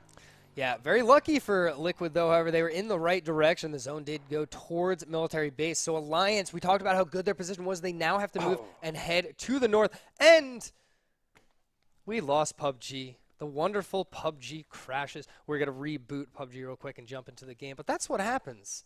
You know, exciting things, and then the game goes down. Well, whenever you got 50 people alive, all pretty much stacking on top of each other, sometimes that can happen inside of here. You know, just one of those things that does happen with PUBG. But luckily, we do have some pretty strong computers that should be able to get back into game very, very quickly. So it's just a matter of time. But let's be honest, once we come back in, it's going to be so explosive. You can see that everybody was already trying to get into their positions. A lot of violence come through. I think as it was coming out, we saw that a member from Liquid managed to push over right on top of FaZe, and FaZe managed to take him down. There's just nowhere to go right now. Really, Alliance has had that strong position that they came out and they claimed early by leaving military base, saying, no, we don't want to loot, we want to spot more, and it is paying off for them. And here we are back in game. See, that wasn't that bad. You just jumped back in. It's okay. Oh, Abisa, look at this. He's off on the far east. He's getting pushed by the rest of Crimson. These guys are the ones that ran right up behind his teammates, forced them to come out every single direction. He's just hiding back behind that fence or that little door right there, praying that they don't come towards him. Meanwhile, Crimson's doing a slow crawl back over to where FaZe is at. Looks like so much firefight's going to come right along this fence row that we were talking about beforehand. You have to kind of pick your side, whether or not you want to go on the north or south side of it. But let's be honest, the north side is popping off right now. It's just so many shots coming back and forth from top of different positions. You can see different people are holding different areas. As we're dropping over here right now with House of Nobles. They're taking some shots over at Crimson as they kind of have to come through, which is going to be the breath of fresh air that Ibiza needs to be able to get out of his spot. Yeah, absolutely. And it's an amazing zone that we have here. On the northern side, tons of cover. Tons of squads can hold us down. On the south, a fence line. So all these teams moving in, you see where FaZe is, you see where Crimson is, you see where Havu is. That's the only place to go. Brexco stopping in the middle of the field there, maybe a little defilade or a little hill, but that's it. They do not have the cover that they do in the north. So all these teams in the south, there's going to be tons of long-range, long-distance fights coming up very shortly. And it looks like Mumino has managed to crawl his way off into a little spot. Coming off of that, we got Brexco over there. Is hiding off next to a crate. You can see that he managed to draw a lot of attention to himself coming in this general vicinity, but can he manage to make it out in a way as everybody is starting to slowly creep in this general vicinity? One of the things to note about this circle, though, is it does have most of the airport in play. You see, Brexco's not going to get taken down lightly. He wants to make sure that he can at least take somebody down with him. It's going to be so risky. He knows he wants to try to get the motorcycle back up or at least get some vengeance on somebody, but he just can't hit the shots. He goes down on top of this. So that's going to be some loot coming off over here. But as we can talk about, you can see that the military base airport is running right through the middle of this, and that's just so much dead space, all depending on how these teams have to move. And coming up off of this is going to be random right back behind Havu, who's going to be able to line up one shot, gets him down. Havu's in a world of hurt there. You can see just trying to slow crawl their way off into the distance. Several members are already down, getting caught right between this push coming out here and FaZe off to the other side. Solo was trying to hold this up. We can see that Tixku did manage to get a res off on it, but he gets taken down from Pony Rider off on the side of this. And it's all up to Enzelenzo, the last player alive, taking shots, looking for a down, does not find it, and that is the danger of being here next to the fence. Everybody knows where you are. It's a straight line the whole way through. Havu, their hopes are only in Enzelenzo right now. He needs the med up. He gets the first aid off, and he's going to have to try and make a play on this one and keep Team Random away. And so one solid grenade could be so influential inside of this. Still centering back up around this military base, right along the airport. That's going to kind of make everybody along the south fighting in one fight and everybody in the northern area fighting an entirely different fight with some pot shots going back and forth near each other. And so with this, you can see Nox did manage to get back down and through. He's the guy that managed to sneak up right back behind Havu a second ago, but Havu does manage to get their vengeance on this, take them down. Now Pony Rider's going to use this opportunity. He knows exactly where this fight's coming through. Is he going to be able to sneak up on this? This is such a bold play coming up right back behind it, and he's going to get knocked down. Enzelenzo's going to survive with just a hint of life. Wow, Enzelenzo keeping Havu in this one. What a great play. Taking the fight to them as they approach. Immediate shots, gets the nice pre-fire down, and they are still in this. Havu looking pretty good. Alliance actually made it into the zone. They got the vehicles in, and they're going to hold down the southern side here, so they're looking pretty good. Is this going to be a repeat of round one? We can see Alliance slowly creeping back up in here. They've got to cross the road, but they are still four-man strong, a super violent team that's going to be coming in, trying to secure these kills off of it. See, Alliance already have two members down. They're under duress at this point. They have the smokes out, trying to figure out how they can cross this. Metter does get taken down, though. So with that, I'm willing to bet it's just going to be down to these two, because nobody can really get easily over to Fever. Yeah, definitely. It's going to be quite a trip trying to go save Fever here, especially with FaZe right where they are. Crimson still moving in from the east. And let's check up north here. We see Fake from Method taking some shots over at Martin from Tinder Guild. And this is the indoor fights. They're heated. The shots come out and a nice down from Fake, but immediately traded out. And that was a nice reposition for both of them. They knew how each one of them were going to push. They wanted to go for the fake around. And you can tell they kind of surprised each other as they rounded the corner. They were like, wait, what's happening here? But with that said, Taylor is going to be able to provide support. Tinder Guild should be able to get several reses off of that. We got Bjorn still alive over here. playing from wall to wall, just trying to stay alive as Trash Dove takes some shots at the distance, just trying to run through here. And you can see that there's not a lot of buildings really left in play. We've got the crates that are going to be in this northern part of here. We've got those oil derricks. We've got, I guess what you would call the oil barrels as well. This could be a very violent position for a lot of people to play. I like how Lux is kind of pulled over here, use these vehicles to kind of create himself a back block so that way nobody can push in on him. That's a really smart maneuver to kind of provide a little bit of extra cover so he doesn't have to watch so many angles. And we have to give credit here to Diamond Dogs team number 3. They made it all the way from South George. They were under so much pressure trying to get across from Avangard. They made it into the zone. Look at this drive across from Karan. He's just trying to make it across. Oh my God, he's alive. He manages to make it. Oh, but official Bjorn steps out, does get taken down. But where's our hero? Look, managed to make that drive all the way over there, manages to jump out and get to the oil barrel. Now, this is where you get sad if it goes to the south side of the circle. I'm gonna be After really that upset, hard drive and surviving through all those bullets, if he has to cross it again, he's just profanity. Yeah, that is team number 15, great people only with that. And it went south. There it goes. There we go. I cast a do it cursor. again, That's my man. fault. That's my fault.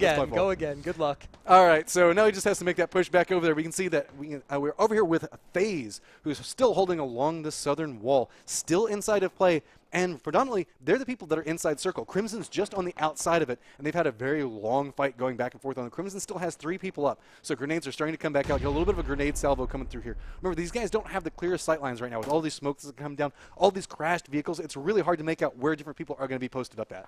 Yeah, and it's kind of scary because you know everyone's on the fence, but there's all these things in the way so you can't shoot them. So it's like a line of cover where all these players are holding it down. They're using the fence to keep the north-south fight at bay, and then they're also using the smokes, the vehicles. You see all the UAZs up against the fence line holding that down.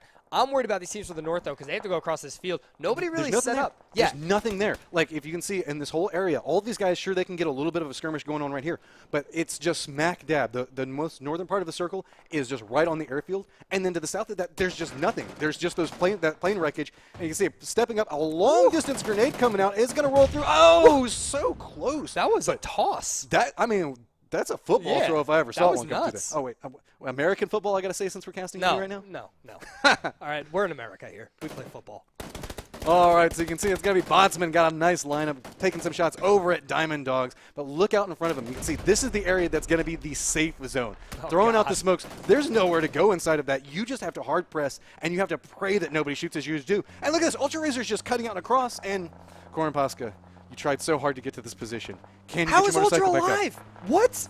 There's 5 people shooting at him. But everybody's caught up on this wall fight right now. Nobody's looking over here at it, so we can see that Dibs actually managed to take out Trash Dove as they managed to make their push back over there. But this is the risky part of it. Now they're all having to play in these terrain, or in this wreckage spot, as Crimson's trying to come out and forward, but they're getting shot from different angles, and it's going to be FaZe that gets the drop on them as they were trying to turn back and look a different direction. Yeah, I'm really impressed right now with FaZe, with Crimson, staying alive through all of this. They've been in constant hellfire for 10, 15 minutes even, just constantly fighting, holding down this fence line, and now they're keeping all these teams in the north at bay. Look at the shots onto Sunburn. He goes down. Gemty getting that kill. Fuzzface grabbing a couple for himself as well. All this pressure being pushed out. Can he do it a second time? He's going over there. Looks like he was trying to get his motorcycle up, opts away from it. No, he's already got bullets coming at him all the way across this. You can see that there's just nowhere for him to hide at. Just trying to get out the smokes. Try to fake it out. Juke, dive, dip, dodge, whatever he can do. You can see laying down. No, and the helmet pops off, revealing the afro. It's going to be all she wrote for the hero that managed to survive at least one crossing there.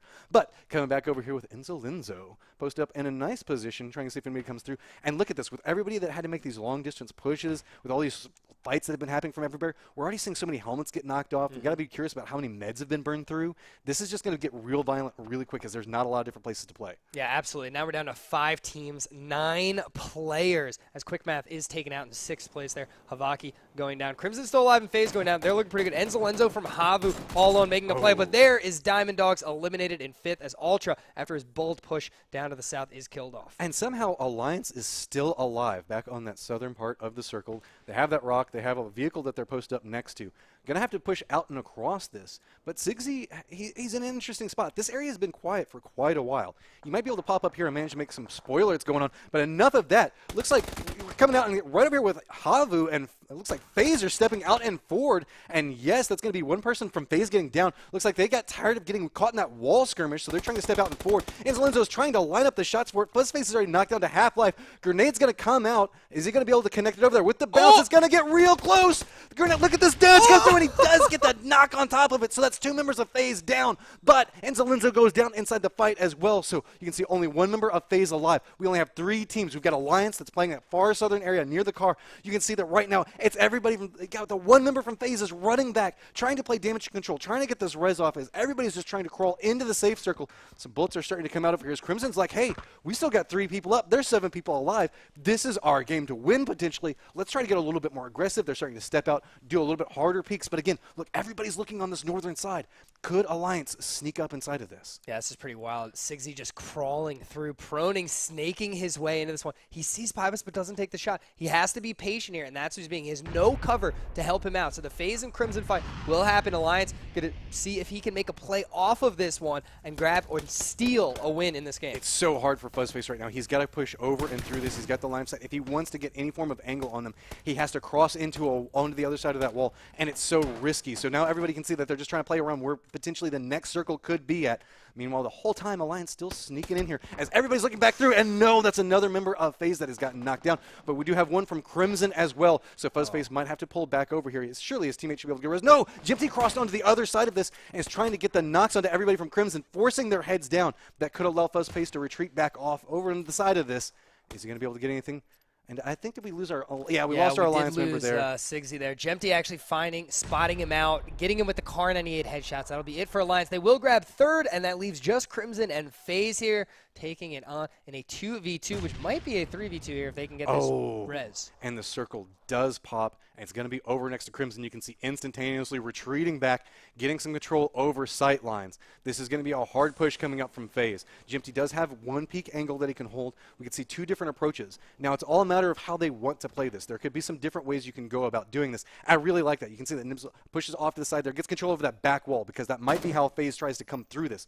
Jump on the other side of the wall and use that to come through there. So now you can see that Crimson's trying to hold down so many different angles and wait for the peak. And there we go. We can see that Fuzzface did get the knock. This could potentially be the push. This is a 3v3 point. Nibs taking so much damage off that he has to retreat back. Now they're all cornered. You can see Jimpty goes live and out, way out in the open. One person pushing directly across the wall, and one's just holding the center section of it. If Jimpty can manage to make landfall back behind this, it looks like he did manage to get some form of cover, just trying to light it up back over here. Meanwhile, Fuzzface is on this back sneaky approach as everybody's just trying to pop off of it, and nice shots coming out as FaZe secures first place. Yeah, FaZe grabbing the win in that one. We talked about them so early in that game and the pressure they were under and how everyone was shooting at them dead center. Look at that, 15 kills. Jempty with 8, Good Fuzzface Lord. with 6. Mexi was 1. That is just out of control. Crimson's still strong in that, coming in with 7 of their own. But I got to say, Jimpty, 8 kills. I have to say specifically, I love the moment whenever FaZe got that down. Yep. They saw it. They were like, this is our time. It's a 3v3.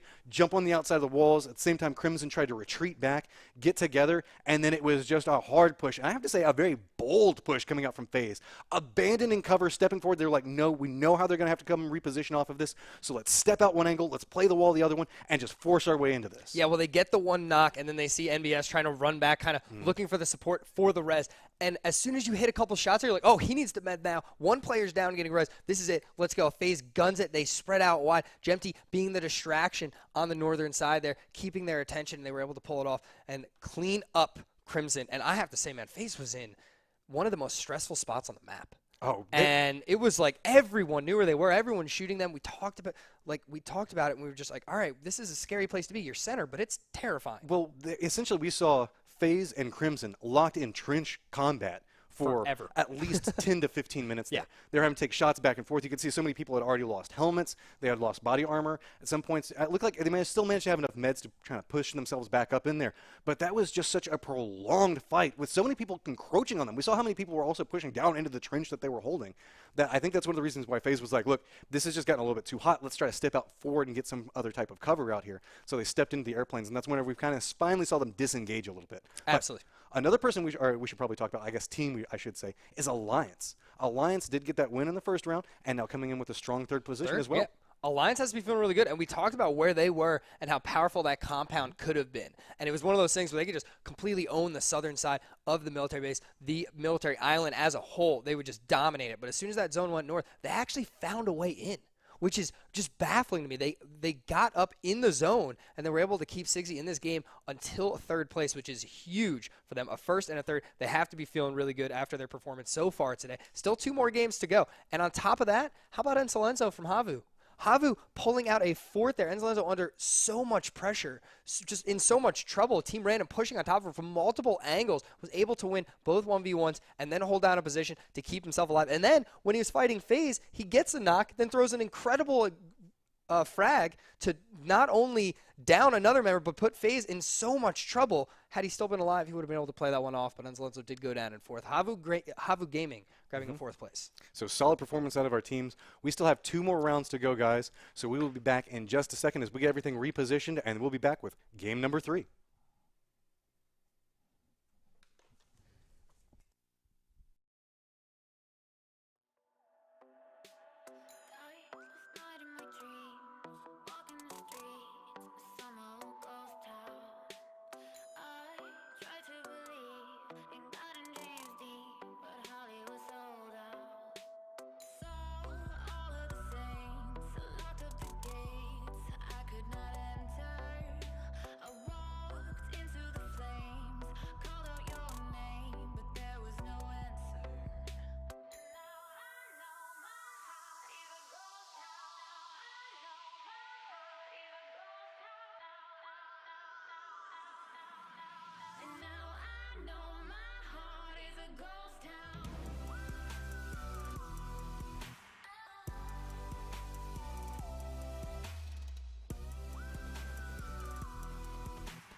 Gotta stop the flood before we lose it all and drown from fear.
we cross the haunted hills.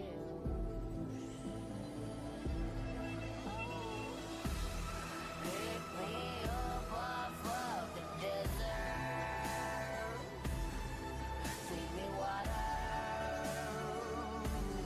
Walk me through the hills.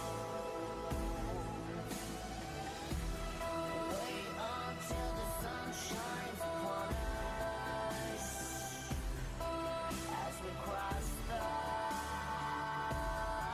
haunted hills. It's time to go home.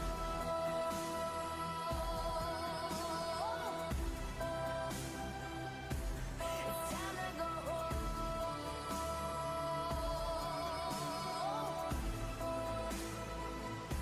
It's time to go home.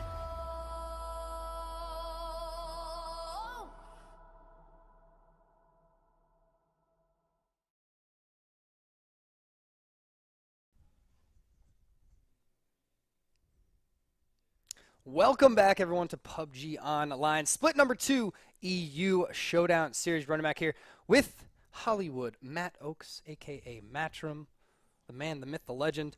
Game number 2, FaZe Clan coming out on top somehow.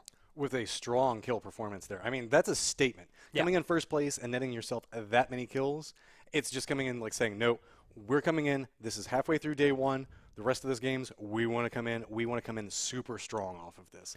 And that wasn't just positioning. They, like I said, we saw them in an entrenched fight for so long and still coming out on top. Yeah, the Crimson and FaZe battle that was going on in game number 2 seemed like it started maybe 5 minutes into the game, maybe 10 minutes into the game, and it lasted till the end. It just lasted the entire duration, time and time again, holding down that fence line, staying in that little dip, using the planes a little bit, and then finally FaZe with a great push to grab a win in game number 2. Now, game number 1 went to Alliance. Game number 2 goes to FaZe.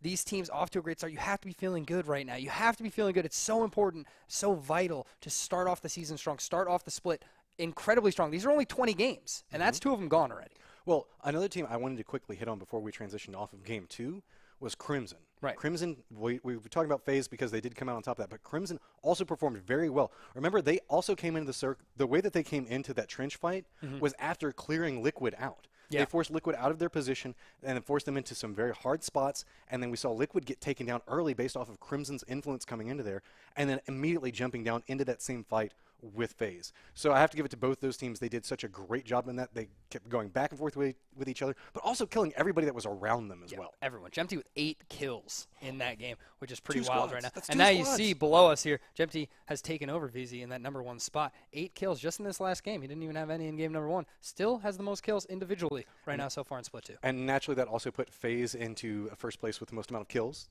putting them up there with 17, all things considered. Alliance are rocking in with 15 there. Alliance kind of got forced into a very quiet position afterwards. Yes. Because they were just on the south side of Crimson and FaZe, taking pot shots at each other, so they really couldn't step forward to really get too violent inside of that. But they did manage to get a nice position coming in there. But naturally, it's that third column right over there. That's the one that everybody wants to be looking at. Get One those right here. W's. Wow. Get the wins in there. So Alliance and FaZe both naming themselves. We still have 2 more rounds to go, and I think that we're starting to get to a pretty decent point to get it all set right. And I believe it's actually time to hop into game number 3 right now. Let's get it underway. Exciting times. All right, Jabroni, so here comes the question. What type of airplane do we get? And it's going directly That's over beautiful. Georgia Pool, coming back, probably going to end just a little bit south of Novo. That puts just about everything you could want on the table unless you really wanted Lippo. Naturally, we have a couple of teams that like that Milta Power area, so no surprise, we'll probably see them go to their normal homes over there. We're seeing a lot of adaptations coming out from a couple of these middle of the pack and I guess lower ranking teams from split number 2, really trying to find new positionings as they're coming out. Like usually you start to see a very standardized spot like this is our home, we're always going to go to this, but this time around, last couple of games, we've started to see a couple of repositions come through. Yeah, and it's one of those things where it's kind of you adapt to the lobby, right? A lot of these teams know, like the FaZe, they always go Milta Power, Vitality always Milta, and the other teams, or some of the other teams, you know, Method always Pachinki, some of the other teams have to adapt, and they look at the lobby, they figure out who's in their lobby, where they're dropping, and they adapt and drop there. We saw Bjorn, official Bjorn, kind of teasing a little bit. He went to school, kind of played that off, pushed great people only in kind of an awkward position when they were in apartments there. Splitting with Rozhawk was one of the Tindergold players. So it got a little strange. And right now, some shots up in the north as Malaw's under pressure. And you can see that he's kind of got himself a vehicle trying to drive through. how many shots that this can line up. This is really early inside of it. Malaw, he just keeps being under pressure so early in the game here. He's trying to drive out and away. Hasn't had the best of luck with vehicles so far because remember, in game 2, he got jumped out of it in that military base fight. But he does manage to make it out and away. But look down in the southeast. So many squads right now all on top of each other. Vitality going down towards their Milta home. Looks like they're going to continue their push up to the northeastern area. But look at this. We got Crimson all on top of each other. There's so many squads all posted up. And we come through as Cup of Magic, managing to get run over on Sunbird. We're seeing some very violent, very, like, I guess, Mad Maxy style starts to these games where everybody's just trying to run over each other. Yeah, and that's what happens. If you don't get the vehicle, you better have cover or a gun because you're in a lot of trouble. The other player always just driving around in circles till they can find a way to run you over. The zone did pop, and we are staying on the eastern side. Feels pretty good if you're one of these teams. The plane not too favorable to this area. You see Liquid finally heading over to Yasnaya. They'll get there. Vitality and Milta. FaZe kind of spread out a little bit around there. They didn't get all the way to Milta Power in this one. And, yeah, it looks like they kind of pulled off of their job. I wouldn't be surprised if it was just due to the cluster of people that they saw dropping out and around them. Now the big question comes into a lot of teams, do we go ahead and continue looting, or are we just going to get shot out of our vehicles, and that's going to be rough for Crimson, who had a solid performance in the last round, already going to lose one member, trying to figure out where they're going to go and what they're going to make their home to, and that's going to be Conix coming through and getting a nice killer. Yeah, Chronix getting the down with the headshot with the Iron Sight SKS out of a vehicle onto one of the players from Crimson. So Crimson losing one early. Going to have to make up for that in their locations. We see NBS actually heading pretty deep into the zone, hopefully finding a nice spot to loot and then maintain. Look at this. Skew actually down beneath in the tunnels. You know, move.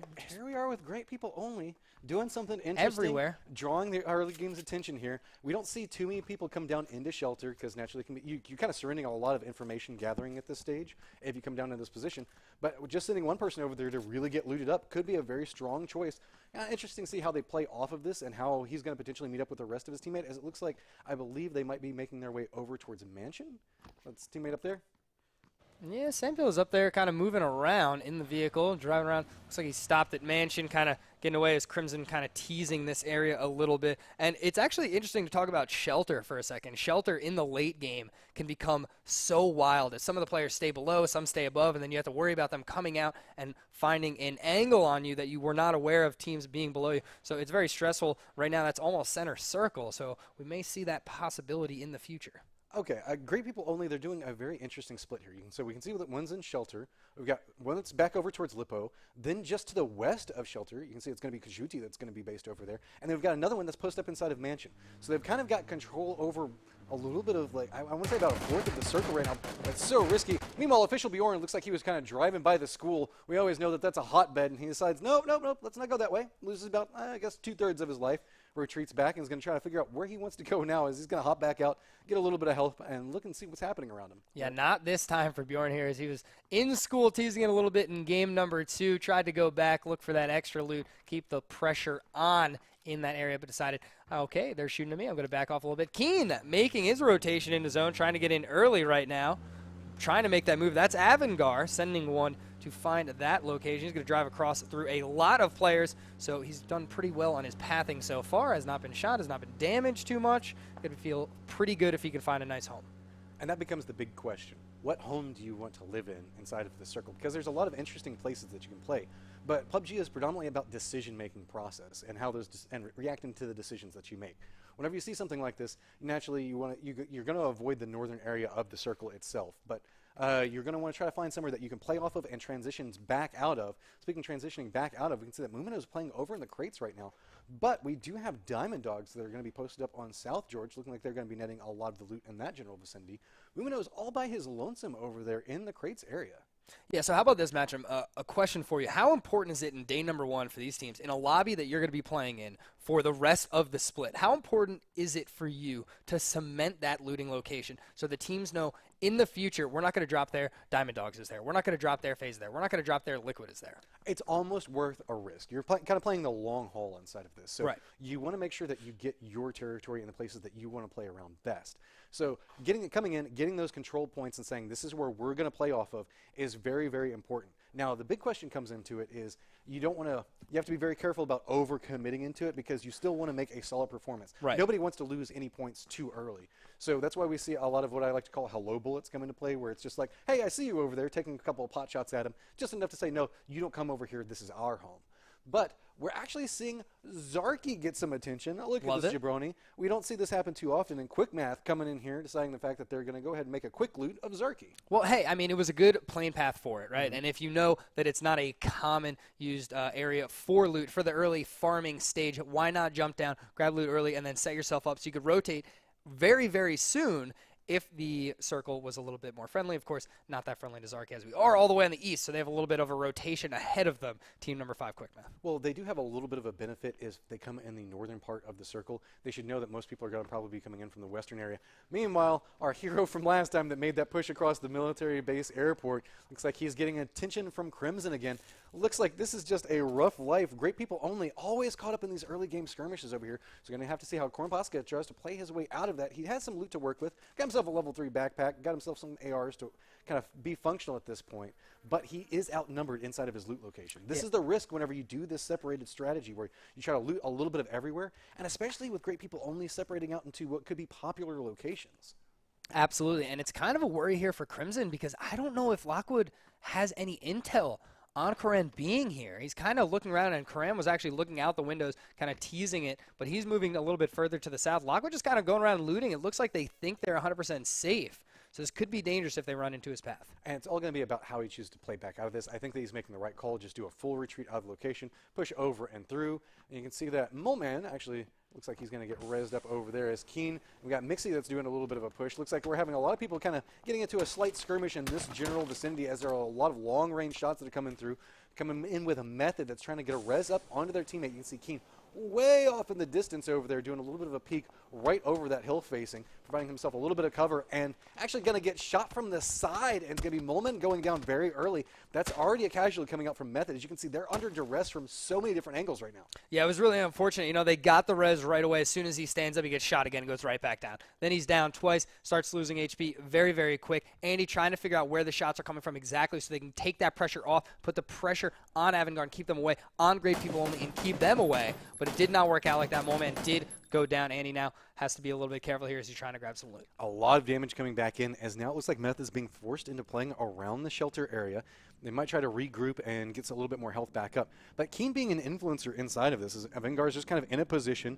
Great people only holding down the other position around him. So you end up with these kind of unlikely allies that happens in PUBG on a regular basis, which I always find interesting where you got one squad shooting at somebody else and another squad coming up on him. But meanwhile, Keen is starting to get pushed on from the backside. You can see he's hearing all of these shots that are going off of, and that's going to be randoms taking some shots back down at great people only. He's kind of caught in a little bit of a divot here with 4 different squads around him, and now Liquid gets line of sight on his alleyway and is lighting up his vehicle. Hey, the enemy of my enemy is my friend, and in this situation, it's if you can see the same guy I can see, shoot him. All right, that's the way that they live this right now. If you have a sight line, you take the shot. So whatever team has the least amount of cover, has the least strongest area or zone that they're trying to defend, that's who's under the most pressure right now. As we see Avisa taking shots all the way to the south. That is a couple 100-meter shot. At this point, he's just going for the vehicle explosion on it. He just wants to deny his exit.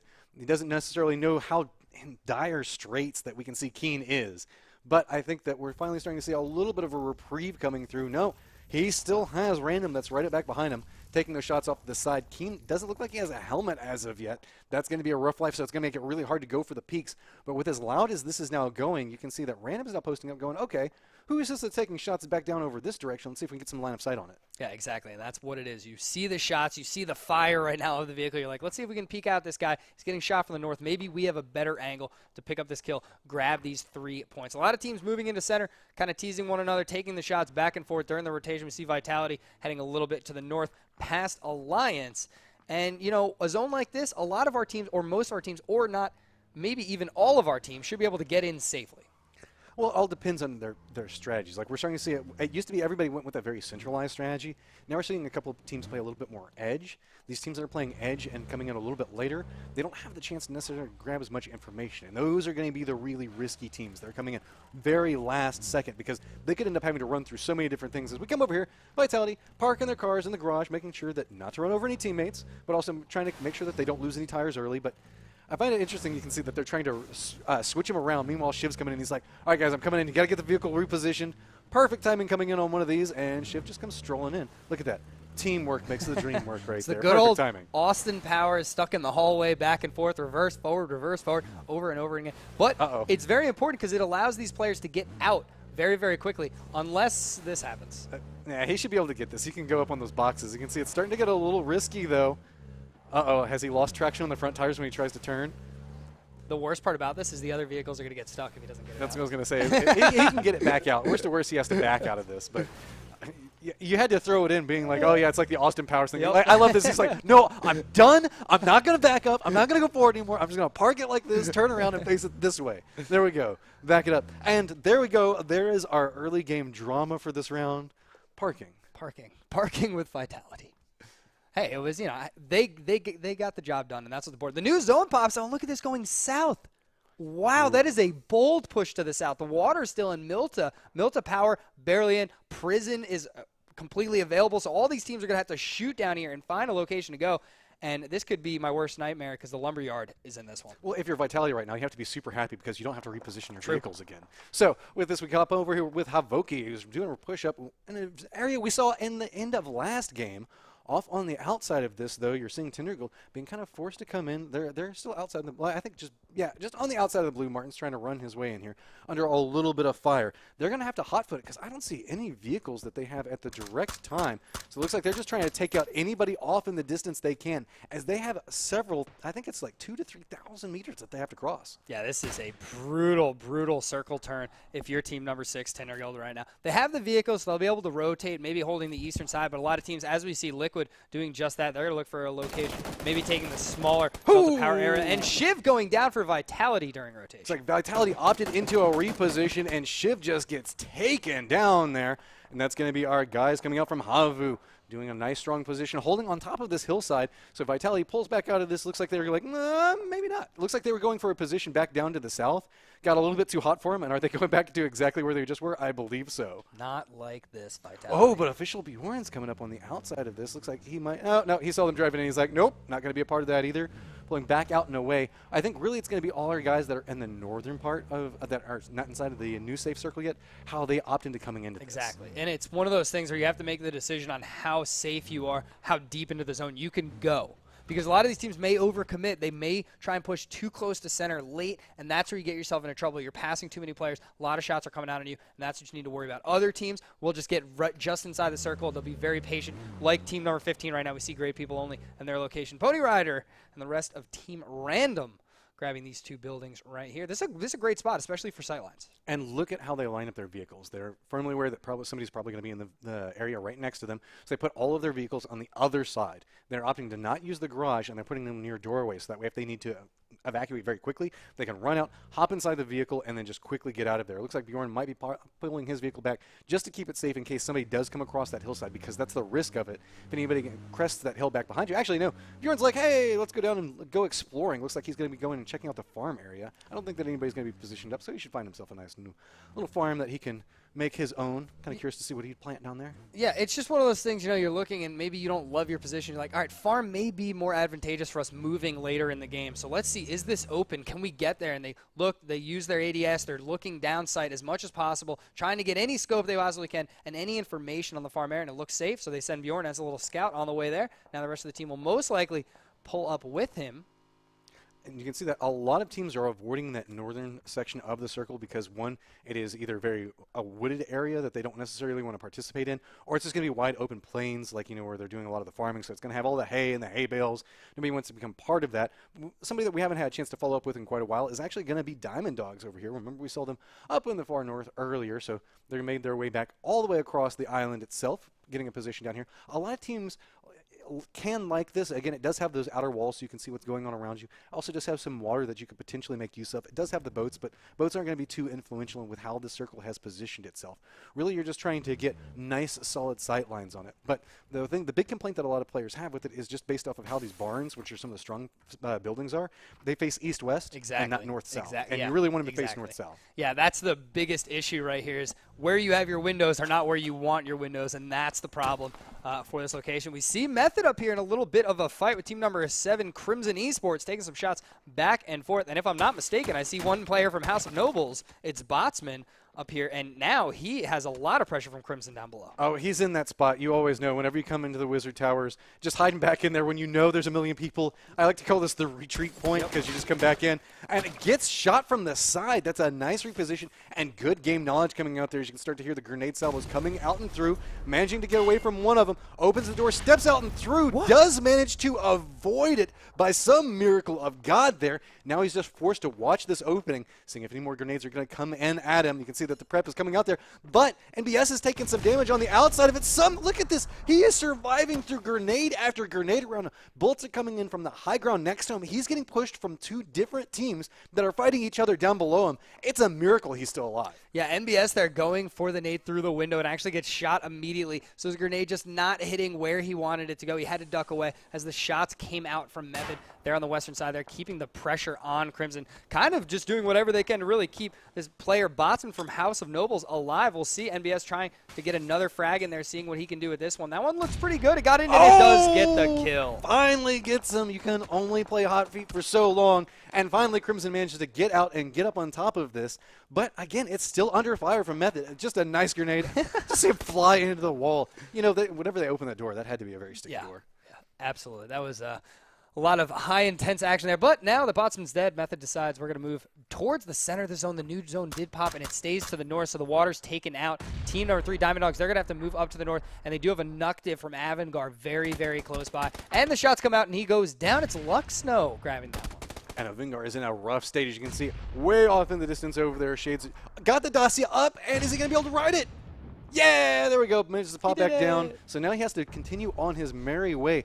But there's a lot of damage that's come out. You can see Mumino's way over here. He's got to figure out if he wants to go for this res. I think that's in a fairly safe spot, but he might lose his vehicle doing so.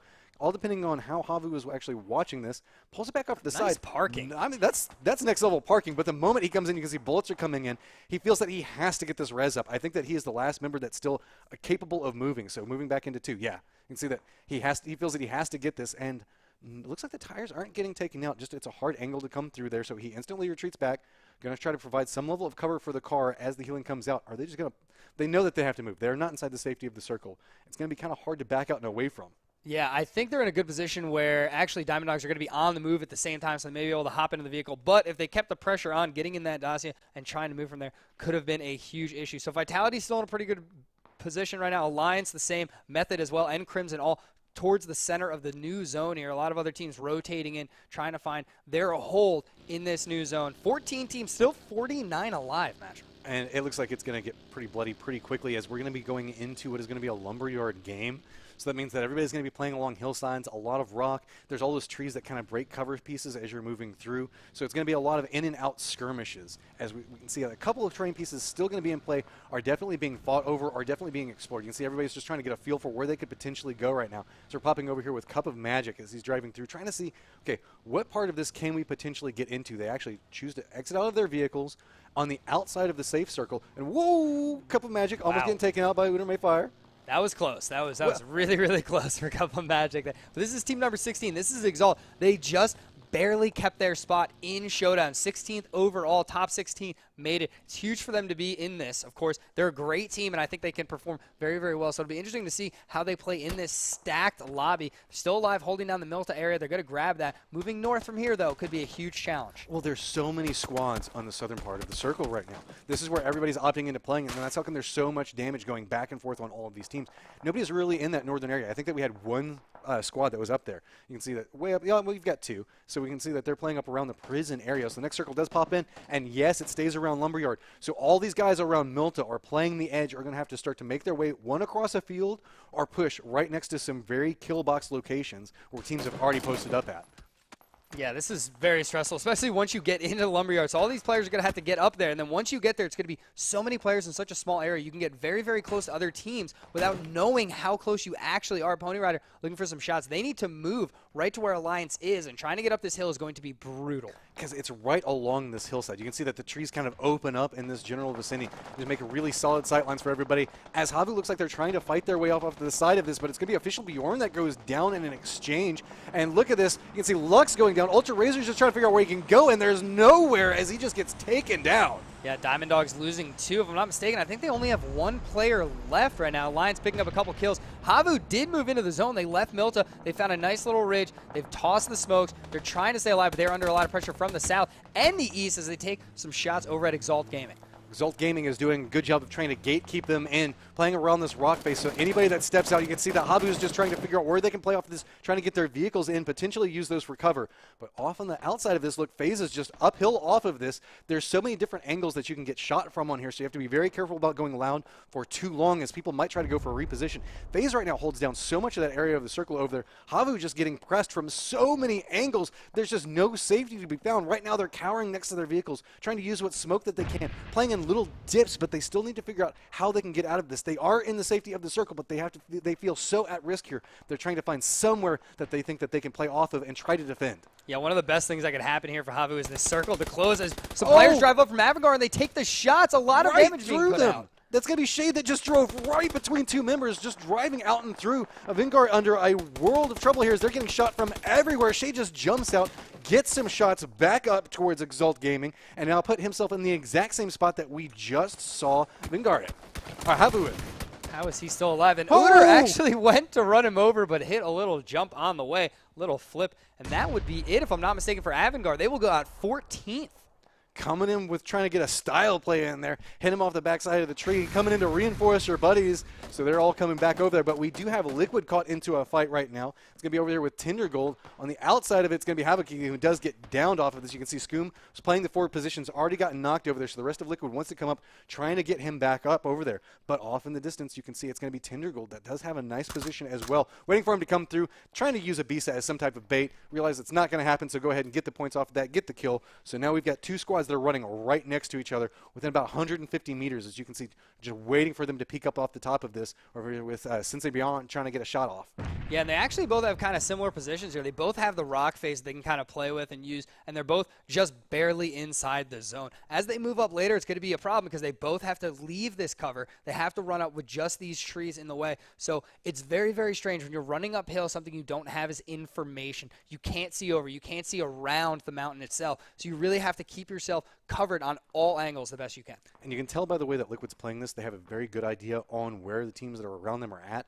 They're trying to peek off to the southern side, which is going to be where FaZe is positioned at, trying to get some information there. But really, I have to say, if you're quick math right now, just Nookie that's still up and alive, surrounded by 3 different teams, but we're popping back over with Havu still in the thick of it, netting a kill off of that, and you can see that it's going to be random that's trying to push their way forward. Timber looks like he's instantly dropped to his belly outside and in the blue, trying to do a slow crawl up back behind this. New circle has popped up and still focusing around the lumberyard area, Jabroni. We've got Crimson already in position, and as well as Method. We've been in a fairly long skirmish there. We've got Vitality that's done a very slow reposition coming back in. It looks like they could be coming from the north part of the circle. Yeah, it's going to be very interesting when you watch Liquid moving in and you watch FaZe moving in. They both kind of have a nice location on the southeast where they can get into the lumberyard and they can get a foothold there, and they could try and use it and turn this into a huge game for them. The only problem is, when does Method see them? When does Crimson see them? And do any other teams move into this corner, Tinder Gold perhaps, and put more pressure on them as they all look for the same location? And that's the interesting part about Lumberyard. Naturally, you have all of this chaos that happens in there with all of the sticks and the logs and everything along that, but you also have this hill, so everybody's kind of coming up different points of the peak. So it's just like you talked about, that moment that everybody starts cresting the top of these hills, it becomes so dangerous because you don't know who could be waiting, could have line of sight on that location. So it's almost a matter of how you path up this hill becomes so important, because there's still 31 people alive right now, and look at how close so many of these teams are. You can see that FaZe right now is cutting in between 2 different squads on their approach, as Jimty looks like he's starting to get into a little bit of a risky position. Yeah, absolutely. Jemty kind of jumping around. He's looking for team number 16, Exalt Gaming. He knows there's been shots down here. He knows there's been combat. They have to come up eventually. They have to push into the zone. FaZe trying to make this fight happen right away, and he does take down Brykska. Gets the knock onto it, retreats back, trying to use the hillside as some form of cover on there. Because everything that you can use to stall at this point is so influential. See a lot of shots now coming out. FaZe is coming in to try and provide a little bit of reinforcements. Udyr may Fire is going down inside that, going to get shot from Mixie off on that. So Chronix is in a lot of trouble. He knows that the blue's coming up back behind him. He looks like he's got teammates that are coming back down towards him. It's going to be potentially a chance to get a res, but it's going to be oh so close. Meanwhile, FaZe is still holding this position. It looks like they need to push up and forward, but they've got Alliance that's got a foothold right on the safe circle waiting for them. So this is going to be a hard press from two different squads all converging right on top of Alliance, and Alliance is just trying to block everybody, gatekeep, not let them come out. You see VZ's trying to peek out and around this, making sure nobody can come out and through. Meanwhile, here we go. The blue is now crested in. It's right back behind Exalt Gaming. They have to start their push back up. This is going to put them in the sight lines of Alliance and FaZe both. Could this be the distraction that FaZe needs to get into a reposition? You can see the run coming out. Jimty's caught out inside the blue, and he does get dropped by Fever. But the whole time on this, you can see on the minimap, Exalt is using this to try to push forward. They are low on life. They're just trying to use anything that they can to get out of this. Meanwhile, FaZe is just trying to get out of this position. Fuzzface already knocked down to half-life, taking so much damage onto it, and he gets dropped as well. Fever just absolutely tearing him apart. But on the backside, finally, we do see Team 16 coming up on top of this. Exalt Gaming getting a knock and a kill onto one of them, getting that foothold now, getting into position. Meanwhile, his teammates out in the blue, taking down so quickly. Mexico has to figure out how he wants to play this. Does he play for safety? Does he play it brave? Does he go for the kills? He's just waiting for his teammates to come up on this. You can see Blue's coming in right on the edge of him, and he does have a little bit of crevice to hide behind, but his teammate does get knocked off on this, and now Alliance just wait. Yeah, and it's Brexco now all alone for Exalt Gaming. It was one of those things, there was a little bit of tunnel vision from Alliance. They see FaZe moving. They realize it's FaZe. Brexco now taken out, so that'll be it for Exalt Gaming. They will finish up 10th. But FaZe, they pushed on Exalt. They were trying to keep them out of zone. They were trying to keep the pressure on. Alliance peeked over, started taking shots. FaZe trying to retreat, losing 2, but the tunnel vision from Alliance. Nookie managed to come up, playing a little bit of spoiler there, getting a free kill off of that, being a little bit of a detriment as all things considered. So you can see that FaZe now caught itself between two different squads, and that's going to be a Liquid that's already got a foothold inside of Lumberyard itself. It's going to be Crimson right on the outside of it, so FaZe is going to have to intersect. Coming up on Crimson again. After round 2, we saw them getting a very locked contest. On the outside of this, we can see Great People Only playing along the hillside. Looks like they're going to try to push back up over near on this. But you can see Crimson's all caught up with Method right now. They're all focused up. Look on the minimap. They're all looking over to where Crimson's at right now, and that's just allowing Great People Only to reposition on the outside of this and potentially come right back up behind them. Yeah, and that's one of the things, the distractions. We're going to have so many teams in such a small area. Crimson doing whatever they can to keep Method out, keeping that pressure on. But Great People Only, they will have an opening here to kind of creep in. They have the hill. They're behind it. They have not been spotted. And if they rotate around and they can squeeze in between Great People Only and Tinder Guild, they might have, or I'm sorry, Crimson and Tinder Guild, they might have a great opportunity in this game. So you can see Crimson's playing off on the Samty's playing down inside of those log facings. Mixie is trying to come back up on the side of this, so it's going to put a lot of pressure onto Tindergold. They do have 4 people strong, and they do have to make their way inside of the circle, but they have a couple of buildings they can play around. Meanwhile, on the western side, it's getting a little bit more quiet over there as a lot of people are starting to get eliminated. It's slowly pushing out, but I think it's all going to be coming down to how does Great People Only choose to play this? As they're crawling their way on their belly inside of the safe circle, they know exactly where one team is, and they want to play off of this. So you can see that Samty and James are positioned on 2 different points across from the lumberyard. They're just 2 members posted up there, and look at all the people around them. They're going to have to keep their head on a swivel or just be like ninjas and make not a sound. This is what Lumberyard is. So much cover. These players are all prone. They spread out. All of a sudden, it's gotten really quiet because there's so many players in such a small area. Everybody prone. Look at where Samty is just hiding right there in this tiny little nook. And this has to be so nerve-wracking. 21 people alive. You know the size of the circle. Everybody is so quiet as everybody's just playing in different terrain pieces. You've got to try to figure out how you're going to play it, which angles you're going to hold. Try to figure out how you're going to push into the next one. Circle should pop in a second, but you know everybody's on edge right now. Finally, we can see Andy's getting some line of sight over there. He's trying to get some shots back over there. Say, nope, okay, we're going to close our doors. We don't want to come back out on this. A couple of teams still on the outside of the circle making their way in. Should be able to get out and ahead of the blue. But I think it's all going to come down to where everybody has to reposition next, Jabroni.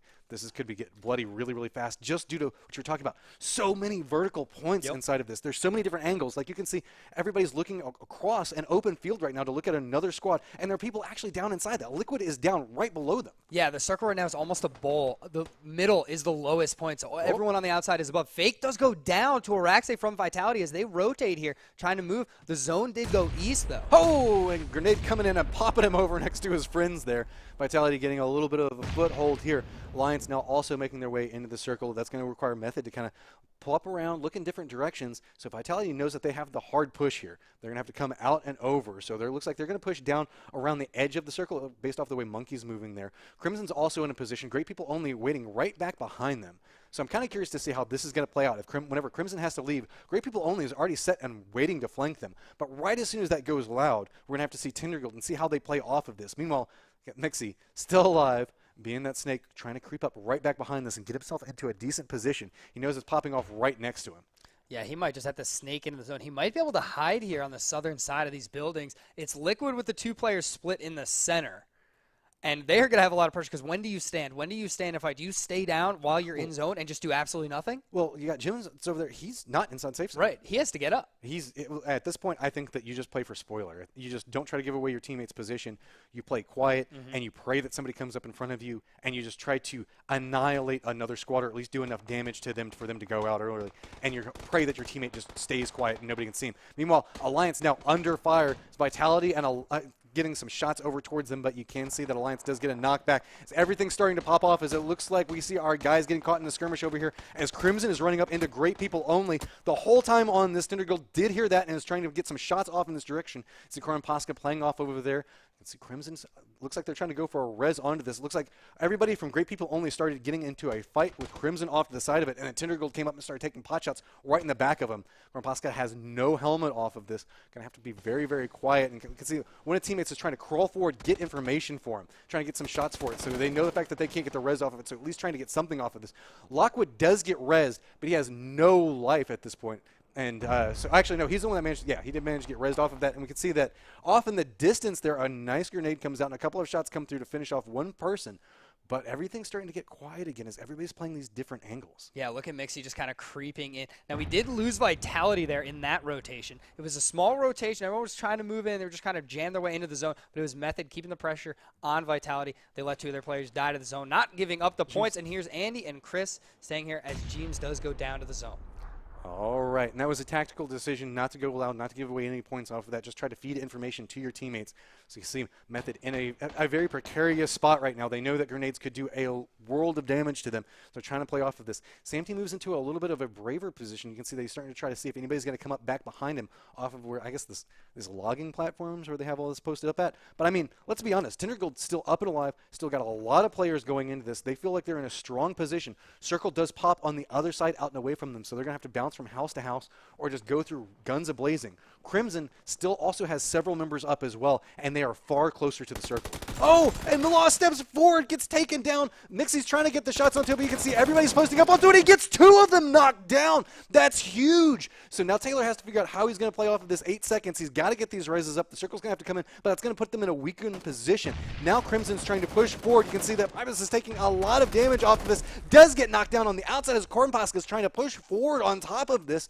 Crimson now also losing several different members. We are now down to 12 with 6 teams alive, Jeroni. Yeah, Tindergold now, they've gotten 2 players down. They're going to get up. They're going to try and move into the zone, but they need to be careful because Samty now knows exactly where they are. Look at Samty. He's prone. He's waiting right now. If they come over this, he will have a great opportunity to take shots and do a lot of damage to this Tindergold team that are in a possession to win this game. Right on the other side of him. He hears the footsteps. He pops up. He's going for the spoiler. Does get the drop onto one of them. He's waiting for the retaliation shots to come back through. Trying to see if he can get any downs off on top of it. Samty takes so much damage in that exchange. Taylor's just going to pop up. The terrain eats a lot of it, but still we see him go down. And with that, no chance for the res coming through. I think that we're already going to see him start to take too much damage. Alliance is going to slowly start to creep their way out of there. So now we are down to 9 people alive. Method Andy getting a shot over onto Sensei, taking him down off of this. And I got to say, Andy's just trying to play every single shot, trying to hit everything that he can, but it's actually going to be Lockwood that gets this. So you can see now Crimson trying to get a little bit of vengeance back over here. Gets one of the Method members down. Goran is still up and alive. We have 5 people inside the circle with 3 teams alive.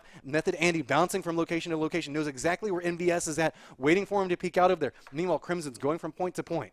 Yeah, it's Crimson, Method, and Great People Only. Those are your final 3 teams right now. Andy Prone will be able to hold down this position for a while. This is a final circle situation right now, Matcher. So what's going to happen here is this is going to wait 3 minutes. If the kills do not come out and the game does not end, a little star will hit the map. All players will have to move towards that star as the zone will completely collapse on it, and everyone will start taking damage. Crimson still with 3 players alive, a 3v1v1. But look, they have 2 different members that are both intersecting on top of them. Andy being one of them, Koran Pasca. We saw Koran Pasca in round 2 do a very bold play, just hopping in the motorcycle, driving across. It sounds like a couple of shots are now going out as Crimson's trying to get a feel for where they think other people are. But that's just going to give these 2 solos an idea of where Crimson could be potentially pushing out of.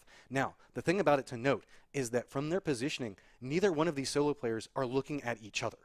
So you can see that when Pasca's post up, he's looking straight over at Crimson. Andy looking straight over at Crimson. So if we have to see any form of reposition coming out, Pybus is going off to the side of it.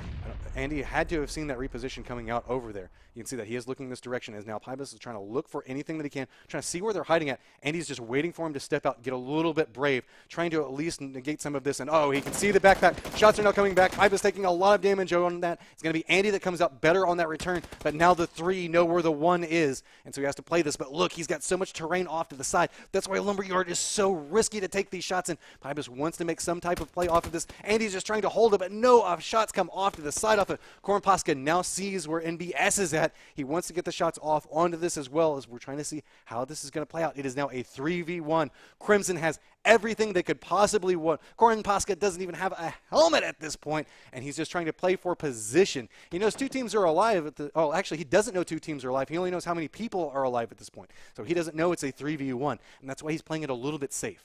Yeah, well, I think it's one of those things where he saw them jump around, so hopefully he has the information, knowing that Andy went down and that team was fully eliminated, that he is all alone. Shots come through. He gets 1. And now with this, he's feeding the information that one member that got down is saying, okay, this is where they're at. This is where that one person is. So it's all about how Corn Pasca plays off of this. He needs to figure out if he's going to go aggressive. It looks like he's going to go for a smoke coming out of this. Could this be his call to go a little bit aggro? He now knows that he could be under pressure. Could this just be buying some time at this point? He does have a health kit right up above him. So it's just so risky to look up there, though. He probably hasn't had a chance to notice that. He probably has no idea that's there. But it's taking so long that they're going to be able to get the res out and off of it. So he's going to try to go for a little bit of a sneaky play off of this, go for a different spot and see if they go for the reposition. But it's back into the 3v1. So the little bit of breath that he got for himself, now he's going to be pushed from 2 different sides, potentially 3, all depending on how they want to play this.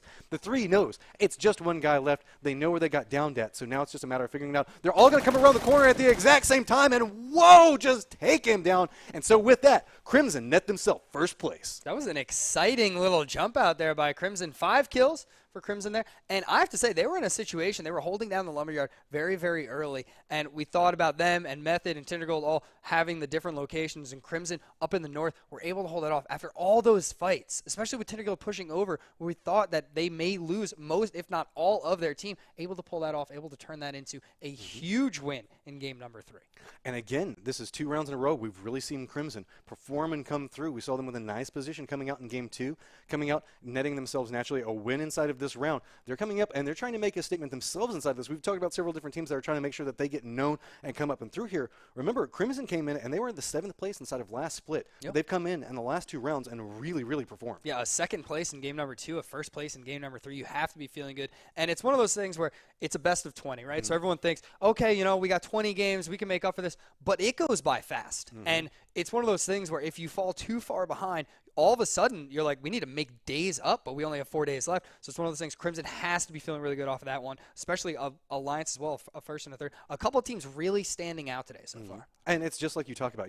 There's 20 games, and that gets the mindset. It's like, oh, it's okay, we can make it up, we can do this. But whenever you're playing 4 games a day, that's only 5 days. Right. So if you have a bad day, it's just so detrimental to you. So it's all about striving for every single point. I gotta say, we got a lot of teams that are really stepping up, making a lot of solid plays and coming through here, and making sure to secure different locations. And I have to say, there's so many different teams coming through, like Great People Gaming, Great People Only, I guess I should say. Yeah. While they necessarily haven't been lighting up the top of the leaderboards coming through, they're definitely coming through and making a lot of interesting plays and interesting movements very early in the game.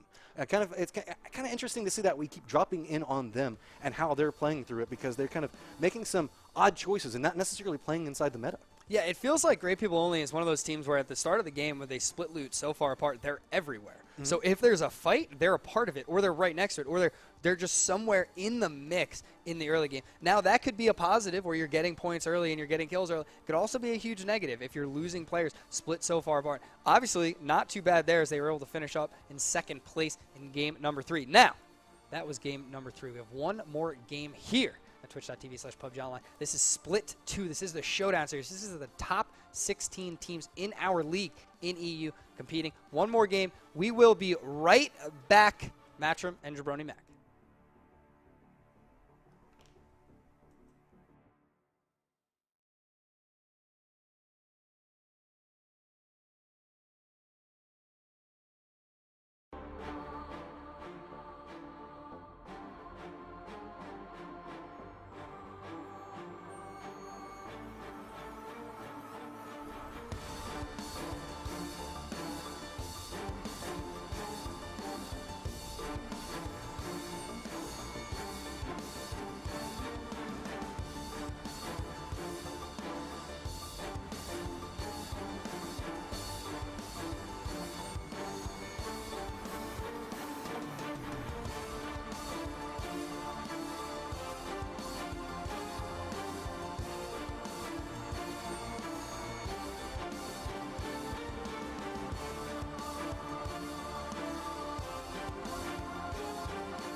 Welcome back, everyone, to PUBG Online. Running back here with Matchroom. Game number 3 ends, and it's Crimson Esports taking the win in a tough fashion. Lumberyard, brutal place to be.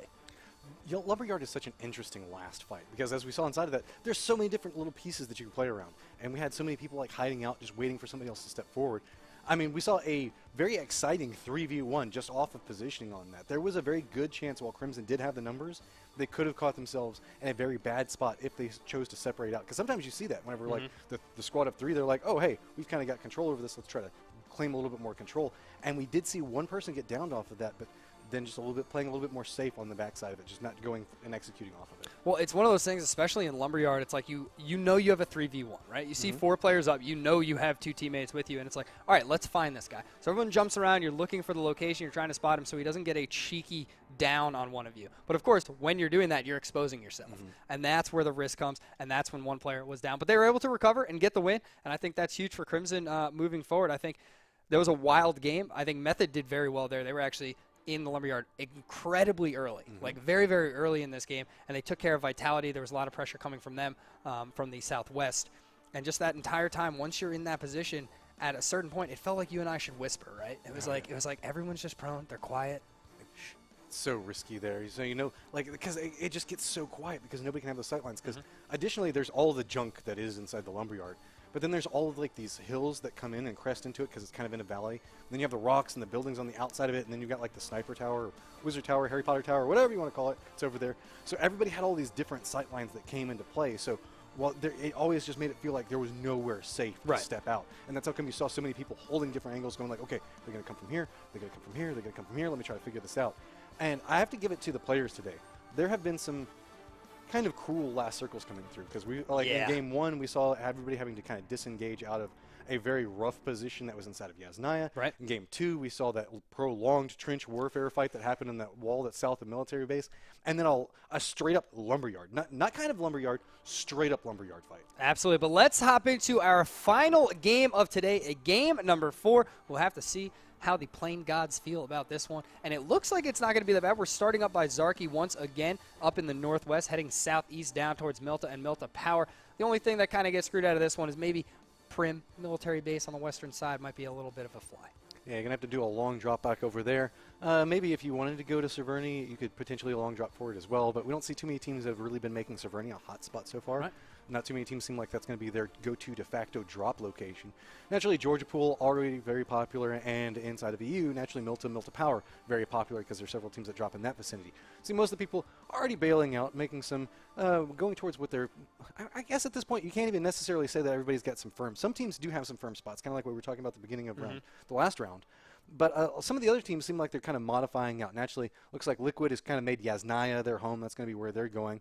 We've got Method that's going down to Pachinki, what they're known for. But a lot of the other teams kind of intermixing in different spots. Like we saw a school skirmish coming through. And I think that's kind of why we're seeing so many people fighting over vehicles and getting run over early, is because everybody's just trying to figure out where they want to go. Yeah, and it's one of those things where if you know you want to go somewhere far, like Havu in this situation, we see Enzelenzo jumping down towards Gaka. They're kind of spread out on the west coast. It's like, all right, we normally go Prim. Not the best plane for us, right? So let's jump down and see if we can grab a vehicle or two. We see Jorski actually in one heading down that western road. Tiksu as well grabbed one, and Enzelenzo over in the middle of Gaka. So they'll move down, they'll rotate in, but that's where that danger is. We went down for the vehicles, and if there's teams nearby, we're going to be in a lot of trouble. You see Simsy driving around, and some shots towards Ultra right now coming out of team number 14, House of Nobles. And nice response from Trash Dove, trying to get some shots out over there. We can see also Lux taking a couple of shots, as now everybody's kind of under fire inside of this position where we have, I guess, South George fighting South George. And so everybody's taking a couple of pot shots back and forth at each other near that complex that's to the west of the hospital area or inside the hospital itself. But Ultra should be able to get over here. Trash Stuff should be pretty fine. Simsy's in a very interesting spot, way off in the distance over there. As you can see, he's over next to those three little bunkers to kind of get some loot over there. He might have some interesting positions. I doubt that they're going to play this too aggro, as again, it's very early in the game. Circle is populated up, and it looks like we're heading back over towards the Yasnaya area. This is not a bad circle. The only thing we always worry about when we see this one is that river on the western side, the lake as well. It's one of those, if the circle keeps going towards there and it's kind of north and south at the same time, creates a lot of movement issues for a lot of teams. So we'll see where this one rotates to. The last one actually just west of Yasnaya, right by the lake, is where that one finished. That's where we saw the great fight with Vitality Alliance taking game number 1. That's where that all went down. But Liquid, this is their home field. They're in Yasnaya. They're feeling pretty good. Not a huge rotation planned for them, I'm sure. Well, what could be interesting, like kind of what you were talking about with the river, the way that the circle plays out is you have the river that's bisecting through about half of the map and runs directly into the Stalber hillside itself. It's going to make it really hard for transitions. You're going to have some teams that are going to have to opt into either going to the north or the south part of the river or the hillside. And if they have to transition back out of that because the circle does not favor them, it's going to make it really rough. I wouldn't be surprised if we see a lot of the teams actually opting into a more southern-based side of the circle, so that way it's just there's more terrain pieces that you can play, more buildings, more loot potential opportunities there. But we might have a couple of risk takers that could go up into that northern area and say, we think that it could come up here and try to claim that territory very early. Yeah, and it's just something that kind of gives these teams an option, right? It's like, you can risk this early. You can commit to the north. You might screw yourselves later, but you might benefit huge from this if you stay there. Now, right now, we have Tinder Guild up in the shooting range area. We see Sensei here kind of running around up in the wonderful city of Severny that does not get enough love. Great spot to be. Problem is, of course, you're so far north. If this circle goes south, you're in a lot of trouble. In this situation, though, hey, they're safe in round 1 in circle number 1. They have Severny, but we also see a team that's actually looting Stalber. Not necessarily one of the more popular locations to go to just based off of how loot spread it comes through. You can see that Crimson's actually getting control over this. They're hitting up multiple different points on here. With the way that the circle's played out, it may not be necessarily the worst place, but I doubt that they're going to stay here for too long. They're just going to collect what loot they can, bouncing from place to place, maybe go down, hit Kamishki, hit a couple of these lower complexes that are kind of scattered along the Stalber hillside, see what they can make out of that. But I'm kind of curious to see how Crimson opts into playing this, because they've had a very strong day so far today, and with the circle position coming in the way it has, they don't have to move at this point, so it's going to be kind of cool to see how they opt into playing the circle. Exactly, and Stalber is very interesting to talk about because we talk about it all the time. It's great because it's on the top of a mountain. The problem is it's so big up there and there's so much space, teams can approach you and get inside Stalber without you being able to defend it. Zimbabwe now moving to that compound to the southwest that has, I believe it's like 7 or 8 buildings there. A lot of nice loot. Another one that's tough to hold, though, pretty large. Teams can definitely approach. If they're on vehicles, they can kind of get there before you can do all the damage. So he'll loot this up. We'll see if the rest of Crimson decides to head down in this direction and hold it. It can be a very strong position, depending on how people move down from Stalber Mountain. Naturally, since they know that they have Stalber itself, it's fairly clear at the direct time. Meanwhile, Reaper of Points, trying to find himself somewhere that he wants to go. Looks like he's playing the scout position for the rest of his team. There are a lot of interesting buildings that you can try to play around here. Specifically, there's the one looks like he's headed over towards that has like the walls on the outside of it.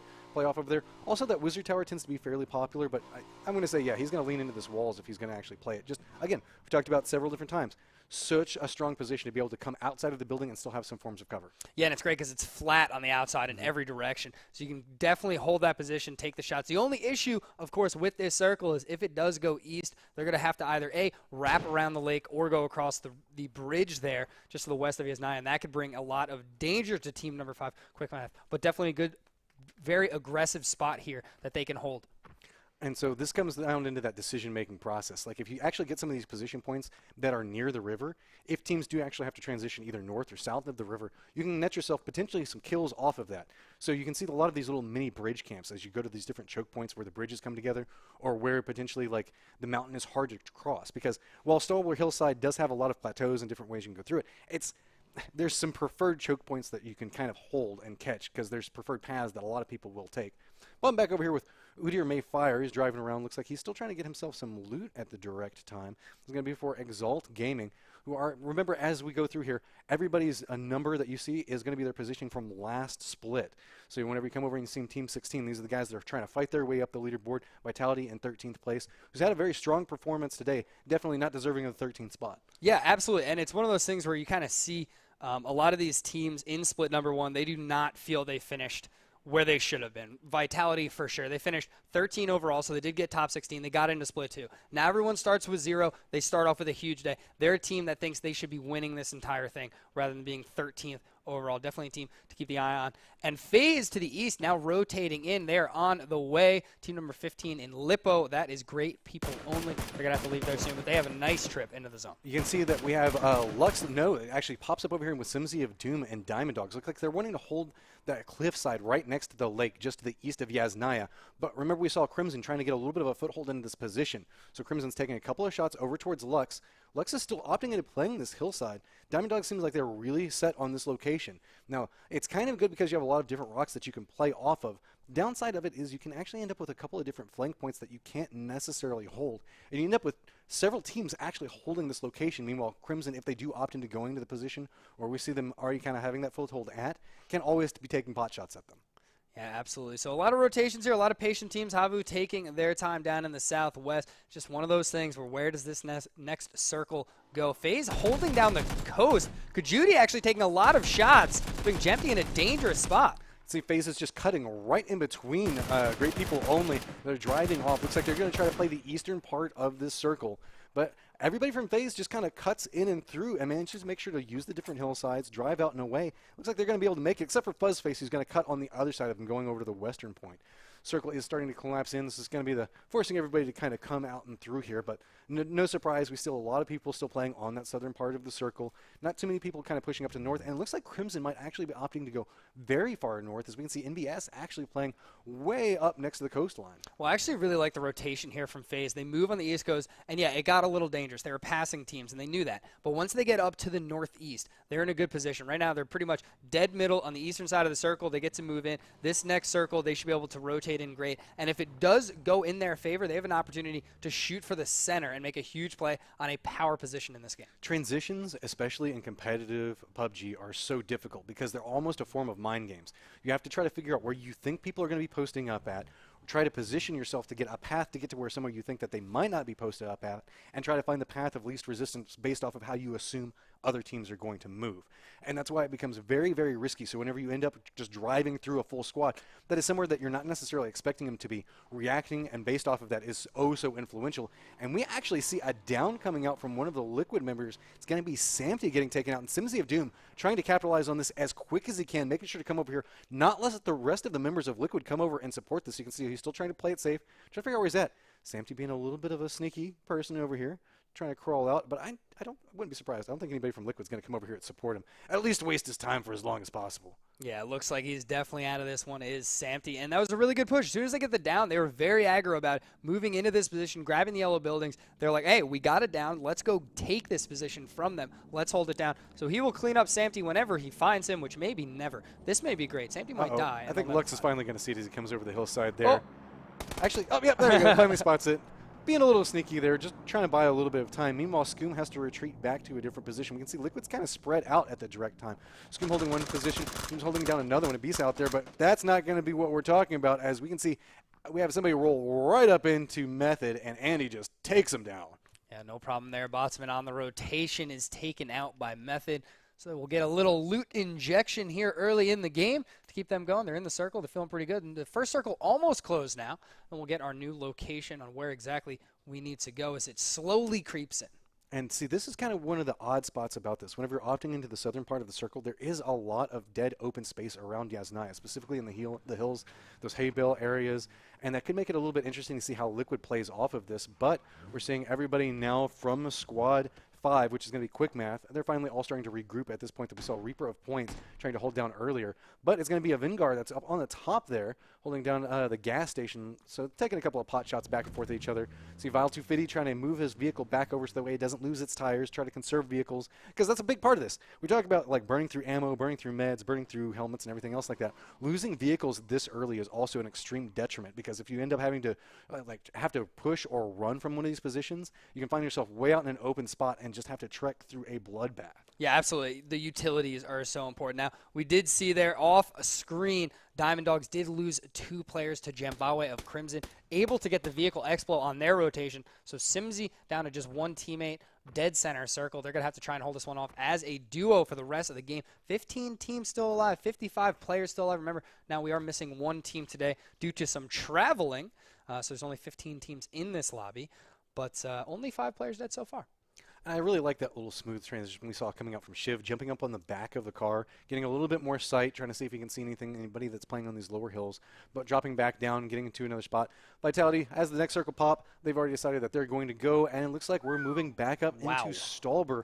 This is very reminiscent of what we saw inside of Game 1, as Simsy of Doom is getting hard pressed right now by Official Bjorn, and he just goes down. This looks exactly like the circle from game number 1. Like, it's almost identical, except it would go south after this one here. And that is rough for a lot of these teams. A lot of teams heading north immediately. Shots coming out from Simsy on some of the ones doing the travel. Whoa! What's interesting about this is you can see that Timber's trying to get out of here. A lot of shots coming off on it. But Crimson is very separated out on the north side, too. So you can see through all of these transitions, everybody's just trying to find somewhere that they can call home, somewhere that they think is safe. And it's so dangerous right now. As you can see, Ziggsy is just trying to drive through, runs right through FaZe. Somehow manages to make it through there. VZ pulls back out. They're going to try to pull back off. You can see everybody from Crimson now just trying to retreat and regroup. Meanwhile, we're over with Method, who's just taking shots at Pony Rider as he's trying to drive through, just trying to drip through all of these little hay bales. Can't quite get it, so that's going to be Pony Rider going down, and a number of random getting taken down there. Timber's still alive from the shots we saw earlier, but he's in a lot of damage coming through. Timber driving through, catches a little bit of a hillside. Yeah, I mean, it happens. It happens. Just very sharp turns in the ground here in PUBG. Liquid found a nice spot. They actually headed pretty far up to the northeast. Nice location. They can see a lot of great sight lines here for Ibiza as he takes some shots at Kajuti, looking to hold down this location. All right, we actually do see a vehicle explosion coming onto Timber. Alas, Timber, he's been under fire for about a minute or so now. Couldn't find anywhere to go. So at this point, you can see Alliance has managed to regroup. Right down next to them is going to be FaZe.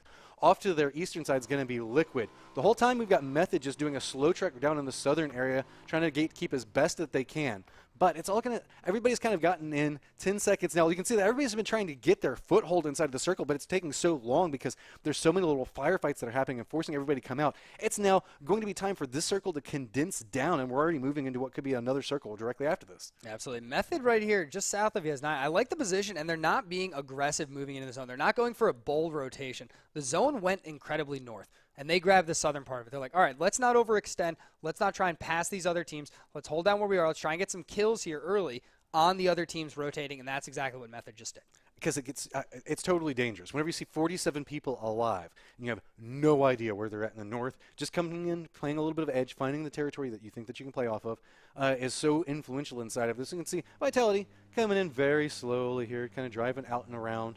They have plenty of pathing to go through out and around them. I like the fact that they're coming in off of the edge on this, kind of what we were talking about beforehand, making sure to play the edge where you know people are probably not going to be at, but they are slow movers inside of this round. Everybody else looks like they've kind of cut their own path and come in. Vitality coming in very late. I wouldn't be surprised if right as soon as they get to somewhere that they think is fairly safe near the edge, might be where they stop at. Yeah, absolutely, and it's just Vitality. They're going to wrap all the way around the eastern side. They're going to be very patient getting into this zone. They know that where they were was not the optimal position to go center and fight for a power compound, and they're not going to. They're going to take their time, move in, wrap around, get in the zone, and now the problem is we actually have a team here, which is fairly unlikely if you're in the minds of Vitality, and look at them stopping before they even get there. We've talked about this beforehand. This seems to be an adaptation that they really enjoy doing. They come up, they stop, they find the hillside, they try to get some information. They're like, do we see anything?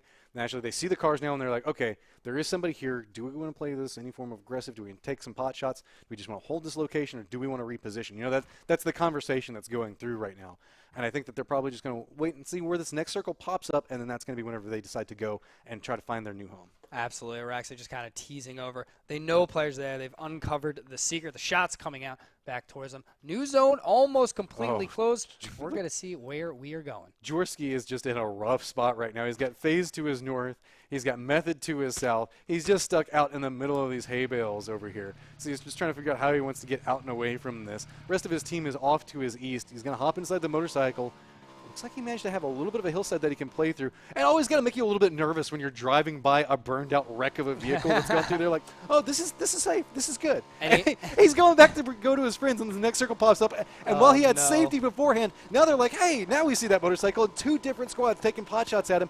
He's just trying to find somewhere safe for his team to come through, and he's just going to gun it straight into Yasnaya. Oh. Come over and through, jump out of the motorcycle, get away. That was terrifying. That was the moment that I thought we were going to see Jaworski explode on stream. But Havu has found a location. The other two players trying to get inside. The new circle did pop. It's still Yasnaya. It's still safe. And the mountain above it. So it's very similar to game number one. A little bit further to the east this time. But it's very likely that we have teams split to the south in Yasnaya and to the north, right where Alliance is and above. And this is where you have these gut-wrenching moments, because if you were playing inside of the first game, you know how that turned out. But everybody trying to get out of Yasnaya, you don't want to repeat that. So many of the teams have already kind of posted up and got some level of control over Yasnaya. So it comes that question of, what do we do? Do we play inside the hillside? Do we take the risk of going into Yasnaya? Where do we think this is going to go? 25 seconds left. So many people still outside the safe circle at this point, with 47 people still alive. It's just stress. That's what it is. Especially, like, look at Cup of Magic, where they are right now. They're in the middle of a field. He has a vehicle. He's using his 4X. He's trying to gain some information, gain some intel. But they need to find a home. They need to find a place to go. And right now, the lake and around it is looking pretty good as one of the only options for this team. This is a circle is going to get smaller and smaller and smaller, and we're losing a lot of cover on the outside. They're moving into an area that they know has to be very, very popular coming through here. We see a lot of squads hold up and post in this location, and naturally, as they come through, there is the squad that's just up on the other side of them. So they're going to have to figure out how they're going to play through. Meanwhile, off on the other side of this, we have Great People Only coming in contact with FaZe. They're right on top of each other. FaZe looks like they were caught in mid-transition, deciding to go a little bit more aggressive with this. They do see the sight lines around it. They're just trying to play around this hill, trying to make sure that they can get to the place where they feel safest at to get into any form of firefight before taking any shots. And here we are with Gemty of FaZe on the eastern side. They're moving in. I love their rotation early. I thought it was fantastic. The way they're moving now on foot, decided to abandon the vehicles. They have a nice little combat, a nice little ridge line. Oh, no, they're their vehicles. They just saved them for later. One of the teams that stashes them aside and then goes on foot to investigate. That's the thing. Leave your vehicles behind, so that way if you need to come back to them, potentially you can. One of the things we do need to talk about, Jabroni, is that eastern area of Yasnaya is all wide open plains. Yep. The area we were talking about in game one, just north of Yasnaya, wide out and in the open. You can see Vitality kind of caught in this mid-transition point, trying to figure out how they're going to come through there. Two members of Vitality already made it past Great People Only, so they're going to have to figure out how they're going to do this. You can see Vitality coming in on foot, getting shot from so many different directions, instantly goes down. Shadow's trying to figure out how he's going to play off of this. You can see one person is down off to the side of this. Kornpaska's coming off to the side of it. But is he going to get a nice flank? You can tell that Vitality Shadow is all by his lonesome. Bullets are now starting to come into him, connect. Lost a little bit of life. He's having to run out and forward. Liquid's up on the hillside next to him. There's nowhere to go. He's managed to make it inside the safe circle. But remember, there is that long flank coming back behind him. You can see it on the minimap, waiting for him to come back on this. And you see Kornpaska is just going to come right up back behind him, being fed information by his teammates saying, okay, this is where they are, this is where they are. But is he going to take some damage off of this? He's going full on for this. He's going out and around and playing the blue. Is he trying to get into an upward position over Vitality, or is he trying to get into a cut position in between Liquid? I think he's looking for the rotation onto Shadow. They know he's here. He's taking his time. He's using the blue to his advantage, not taking crazy damage, just taking his time, trying to be the unsuspected player hiding in the blue. He knows the Vitality players are here. Vitality Monkey, you see a little further over to the west. Shadow trying to regroup with his team, but now they're under pressure from Ibiza, and the new zone pops up, and how is the Lake still in this? It goes west. And we're seeing just, again, a repeat of Game 1 and the way those circles are structured. I think Kornpaska finally decides, okay, it's getting to be a little bit too much. I'm going to pull out and away from this. Remember, Vitality down, so it's going to buy Vitality a little bit more space so that way they can potentially get something out of this. Shadow's trying to make his way over there, but there's just no real good pathing for them to do. FaZe just hops in their vehicles, goes full caravan, blazing straight into this. You can see everybody is already kind of posted up in this Yasnaya area. We already have several squads positioned over there. We already have several along that coast on that cliff face right above the lake itself. So FaZe cutting right in between multiple squads. So going to be interesting to see how they play out of this. Yeah, and it's really cool to see FaZe's movement here. You know, they're very patient. They waited. The zone pop. They're like, okay, we can drive 4 men in. We still have 4 vehicles. We protect the ball game. VZ taking some shots up to the northwest, trying to keep these other players out of the circle. Just trying to get some level of cover for him. He knows that there's so many squads down below him. Crimson getting caught between 2 different squads right now. As you can see, Udermay Fire trying to take a couple of shots up on that hillside and that cliff that's right back behind him. MBS trying to make it over to his friend, trying to get the res on it. The whole time they've got a Vanguard that's up back behind them, slowly making their way down the hillside. It's got to be Crimson that's inside the circle. They're just trying to buy as much time as they can, but it's just knock after knock that's coming onto Crimson. They have to be so careful about this. You can see they're trying to retreat back, figuring out how they're going to get their reses off, but there's so many squads that are starting to converge in their general location. You can see off in the distance, Liquid's going to be coming down here. We've got a Vanguard that's going to be coming down, and then right off to their right side is another squad that's encroaching, and Crimson does get an influential knock onto Keen there. Cube coming forward, trying to get their grenade, knows where he's at. Is it going to roll down the hill off over there next to him? No, not going to quite connect over with it. It does step back out on Kutiv, trying to get these shots going off over here. MBS taking a lot of damage. Pybus is managed to get rezzed, so it's still a slow and steady creep. They are inside the safe circle, but you can see reses are now coming out from the members of a Vanguard that one of them that did get dropped on the outside of it. Going for a nice side flank onto this. Vanguard's trying to do a push on 2 different points. They're right on top of each other. They just want to come right over on top of Crimson and get the shots, trying to line it up, but you can see MBS does manage to get behind the tree. This is going to turn into a little bit of a poke fight. MBS is on the bad end of this deal. As you can see, he does get dropped onto it. Pybus gets taken down as well, so that's going to be 2, allowing a foothold for the rest of a Vanguard to get in. That's a great job by Vanguard there. Crimson was under so much pressure from the southwest. Now Liquid creeping on the top. Look at James, look at Ibiza. They're coming right behind Avangard here. Do they move into the zone or are they aggressive? How are they going to play this one? Are they going to be a part of this fight or move down to the south? Ibiza being very patient here, not taking shots. They had sight lines, getting into the zone, securing their location first, but that's James going down.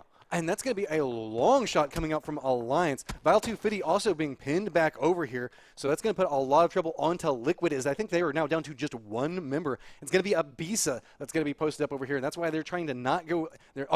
That he did get spotted. He's just trying to figure out which peak, how's this rock going to get flanked around.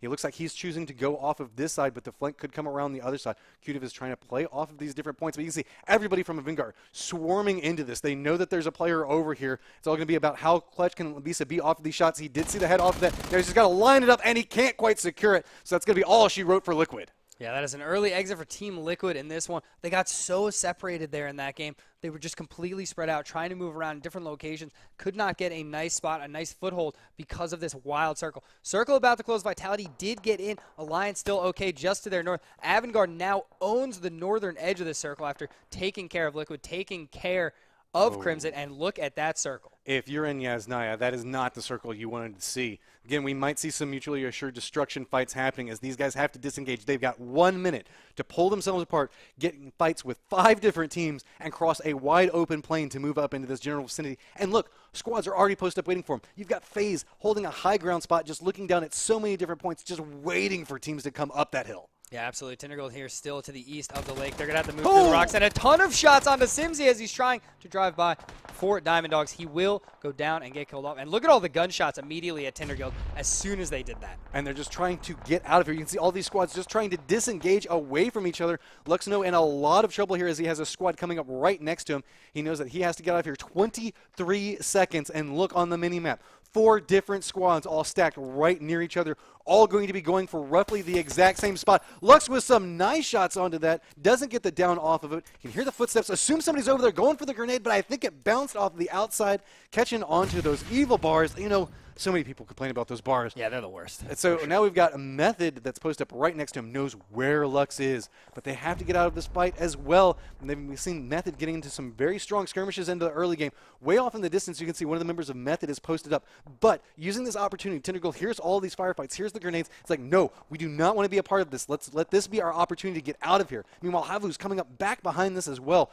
3 different squads now all roll. I guess I should say 2 different squads and 1 solo praying right there, hoping that these other 2 squads start fighting each other, and yes, they do. As you can see, a couple of shots coming out from Chris now, trying to weaken the other squads that are around them. Method now caught inside the blue. Comes Lux coming through. You can see that. I think Andy's just waiting for him to come out and down there. Meanwhile, Lux sees Havu off to the side of this, trying to figure out how they're going to play it. Here comes the blue. This is where the pressure is going to come in. Andy just comes up and takes the vehicle, cutting out and around. You can see Moleman holding a forward position, trying to provide some cover from everybody in the rest of Method to get out of here and try to buy themselves some freedom off of it. The last member of Method couldn't quite make it through, but Moleman just holding this down, managing to get some shots, connecting onto Havu, taking one down. You can see that there's a member of Great People Only way out in the distance. Havu and Great People Only trying to make this press, but Moleman is just not letting them come out and forward.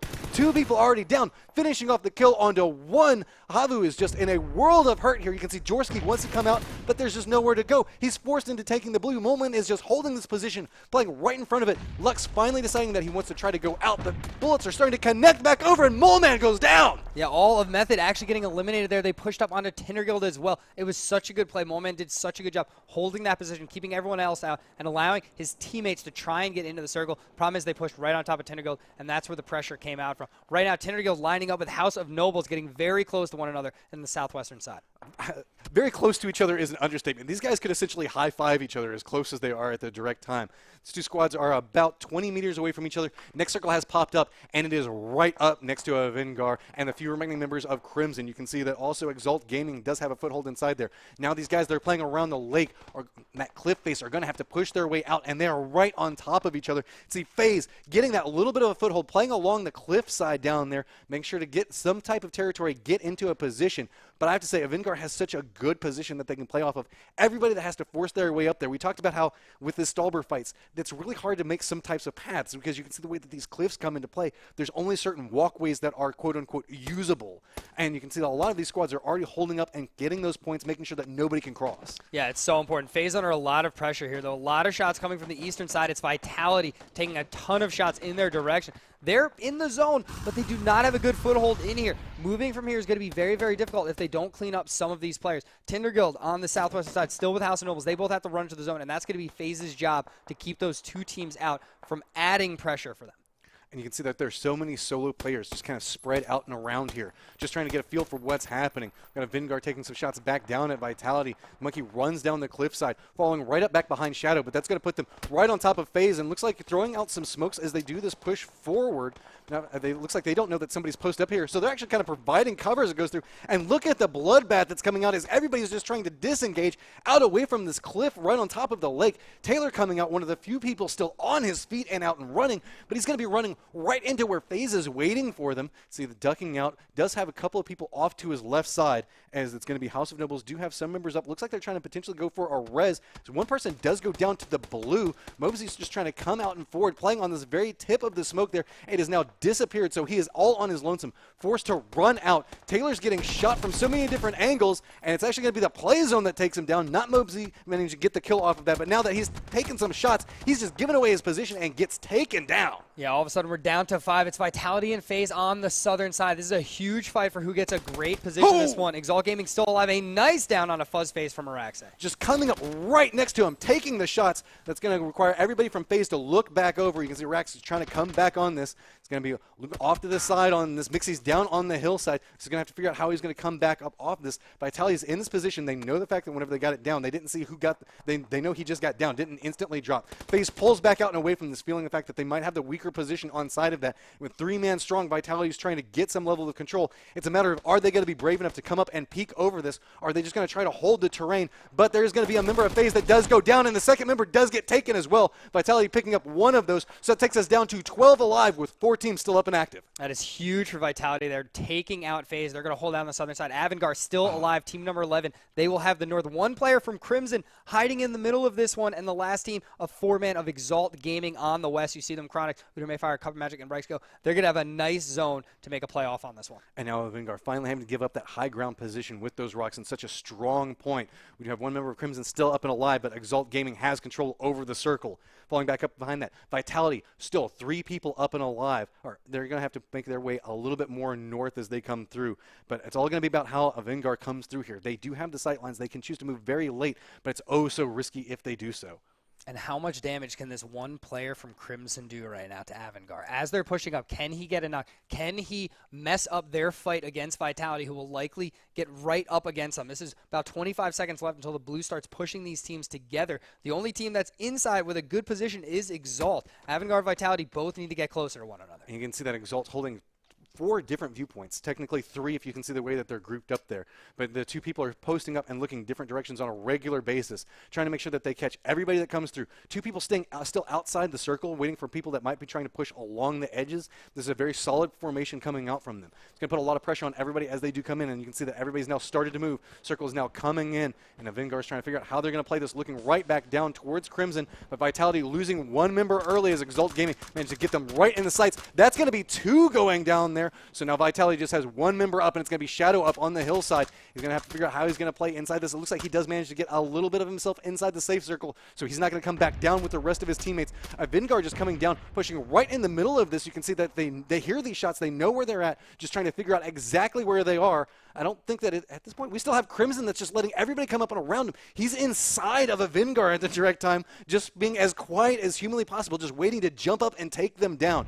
This is 2 squads posted up right next to each other, just kind of figuring out how they're going to get the plays off of it, with 2 solo players just waiting for their opportunity to try to take someone out. Yeah, Jumbawe just hang out for Crimson. He is the 5th member of Oh, Avangar. Look at him pop out! He does manage to get one. He almost makes it back around there, but he manages to get the full kill onto that. That could be so influential inside there. Avangar taking a loss that they did not want to take. So now Exalted in a very strong position off on this. So the 1 solo member that's still up and active is going to be from Vitality, kind of caught in the middle between this, laying out in a field, hoping that these guys intersect. You can tell that he hears every single shot, just beat it in up on top of them. He is inside the safe circle, but these guys are taking pot shots back and forth with each other right over this hillside, just taking what they can. Uder Mayfire is trying to go for the peek onto it. The moment that Mumuno drops back down on his gun, he lays back down, but Braxico is knocked down. Cup of Magic has near on no life at the direct time. You can see everybody from Avangar is just trying to line up what shots that they can. Uder Mayfire gets taken down on the outside of it. Cup of Magic and a World of Hurt off on top of this. We are now down to 7. Vitality still back up behind this. Chronic's trying to get a couple of shots off on here, so we can see that now the next circle has popped up, and I think it's going to be Keen that's in a very solid position, doing a long flank out and around. He has the sight lines looking straight down on top of him, but it's so risky. The moment he tries to go for this peak, they can retaliate back on top of him. So he's just trying to find out exactly where they are, trying to listen for footsteps, trying to get some type of information for the rest of his squad.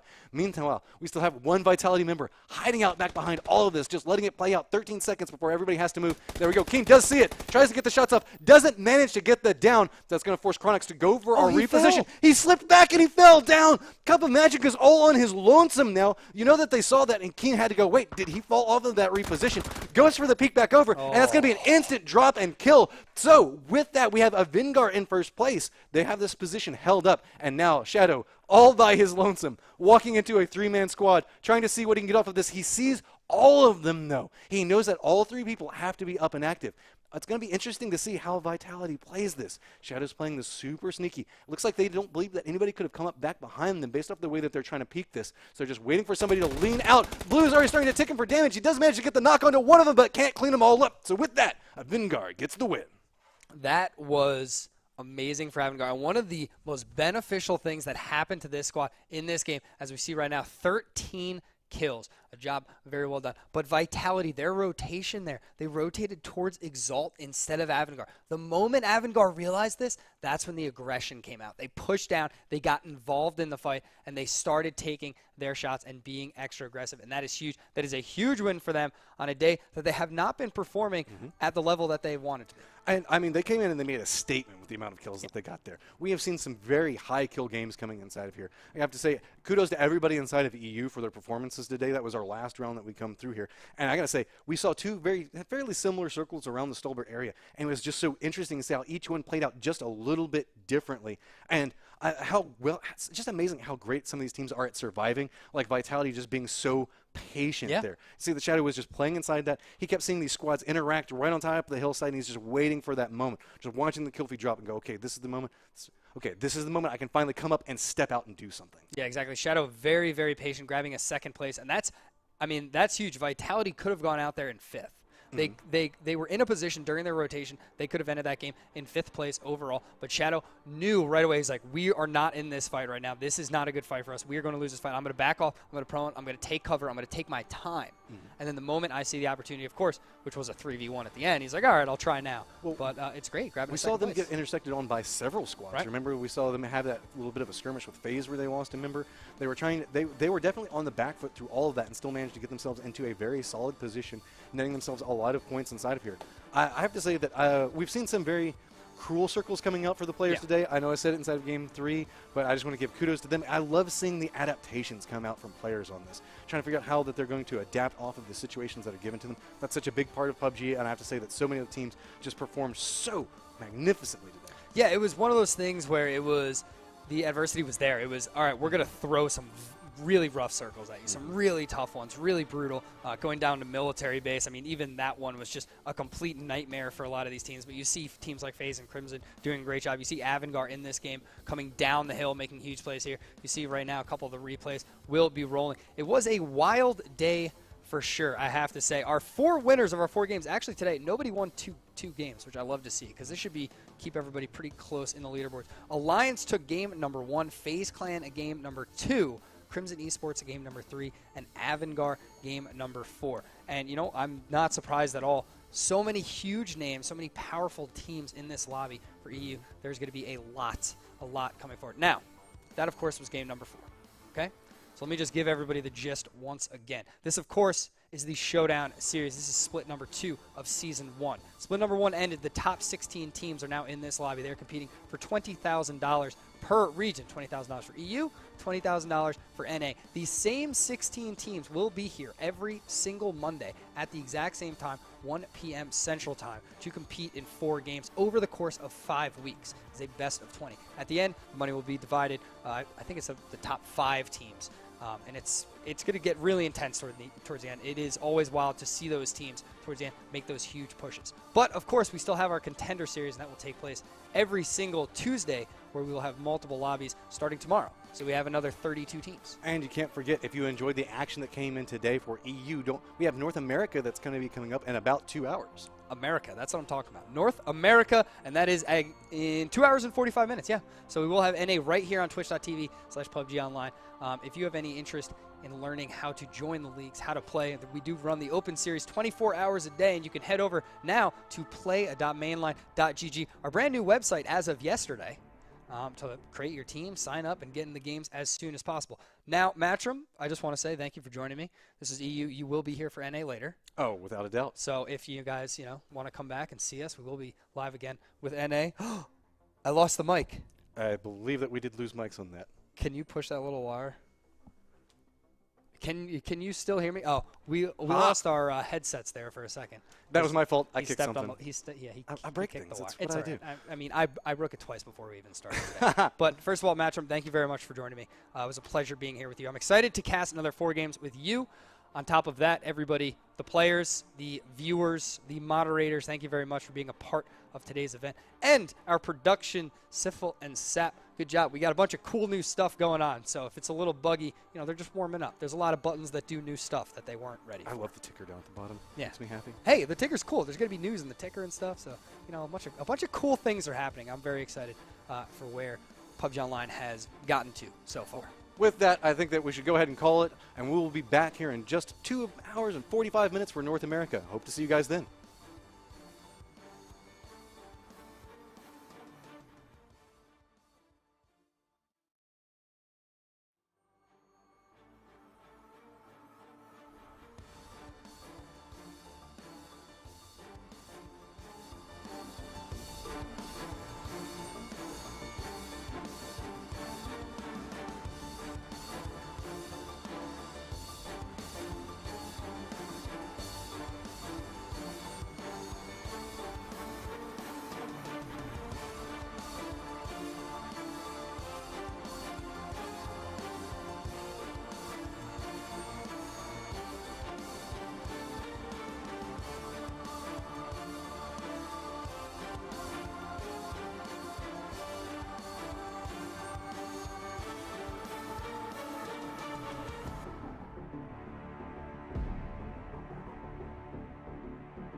a space, the grace that takes you home. You don't have to tell me once or twice, wonder why we're here. We just gotta stop the flood before we lose it all and drown from fear. But let me tell you, I'm ready to fly. I've survived through rainstorms, sandstorms. I fought the war, now it's time to go home. Let me tell you, I'm ready to fly. I survived through rainstorms, sandstorms. I fought the war, now it's time to go home. It's time to go home.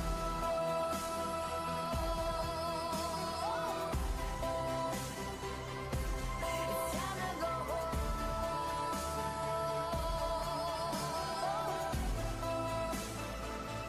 Walking through the dark alone, no clothes, striking a light. Burning for the heat, the fire, the sparks, the love to keep me alive. I'm captured for a gift, the thrill is how they live. One-way track to hurt and to forgive. So I lift my head, open my arms, give a sword to my heart. I said, let me tell you, I'm ready to fly. I survived through rainstorms, sandstorms. I fought the war, now it's time to go home. It's time to go home.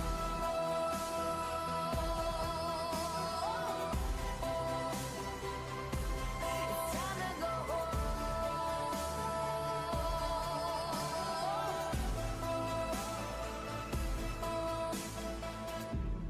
Pick me up off of the desert.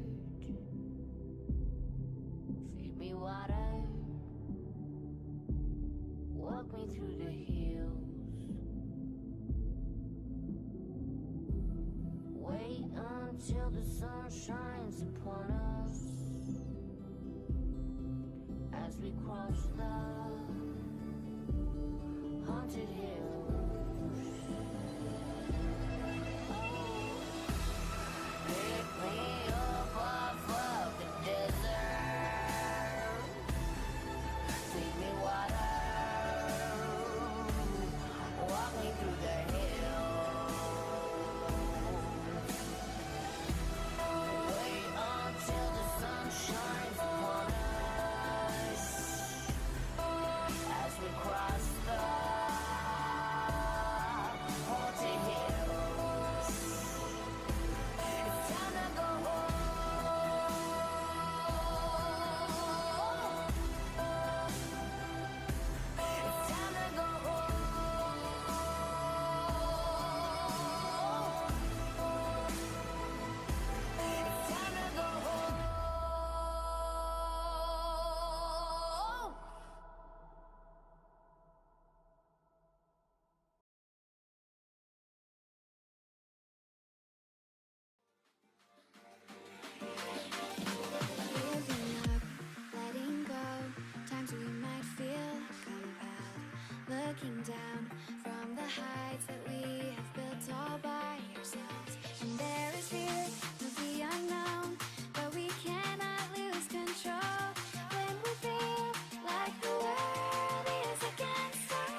Which way do we go is the question to ask.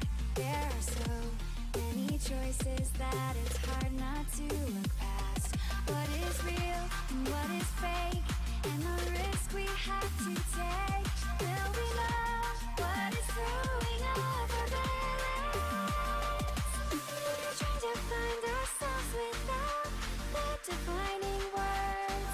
We can no longer hold on to what only makes us hurt. We cannot sink into the dark. The vertigo is getting sharp. There's something greater than ourselves that we must reach for.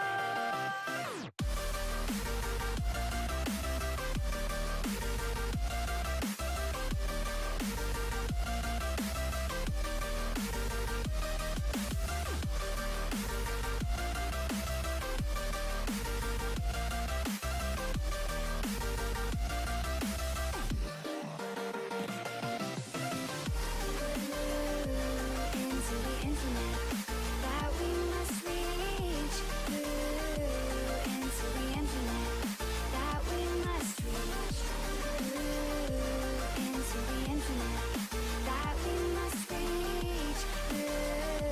Into the infinite that we must reach.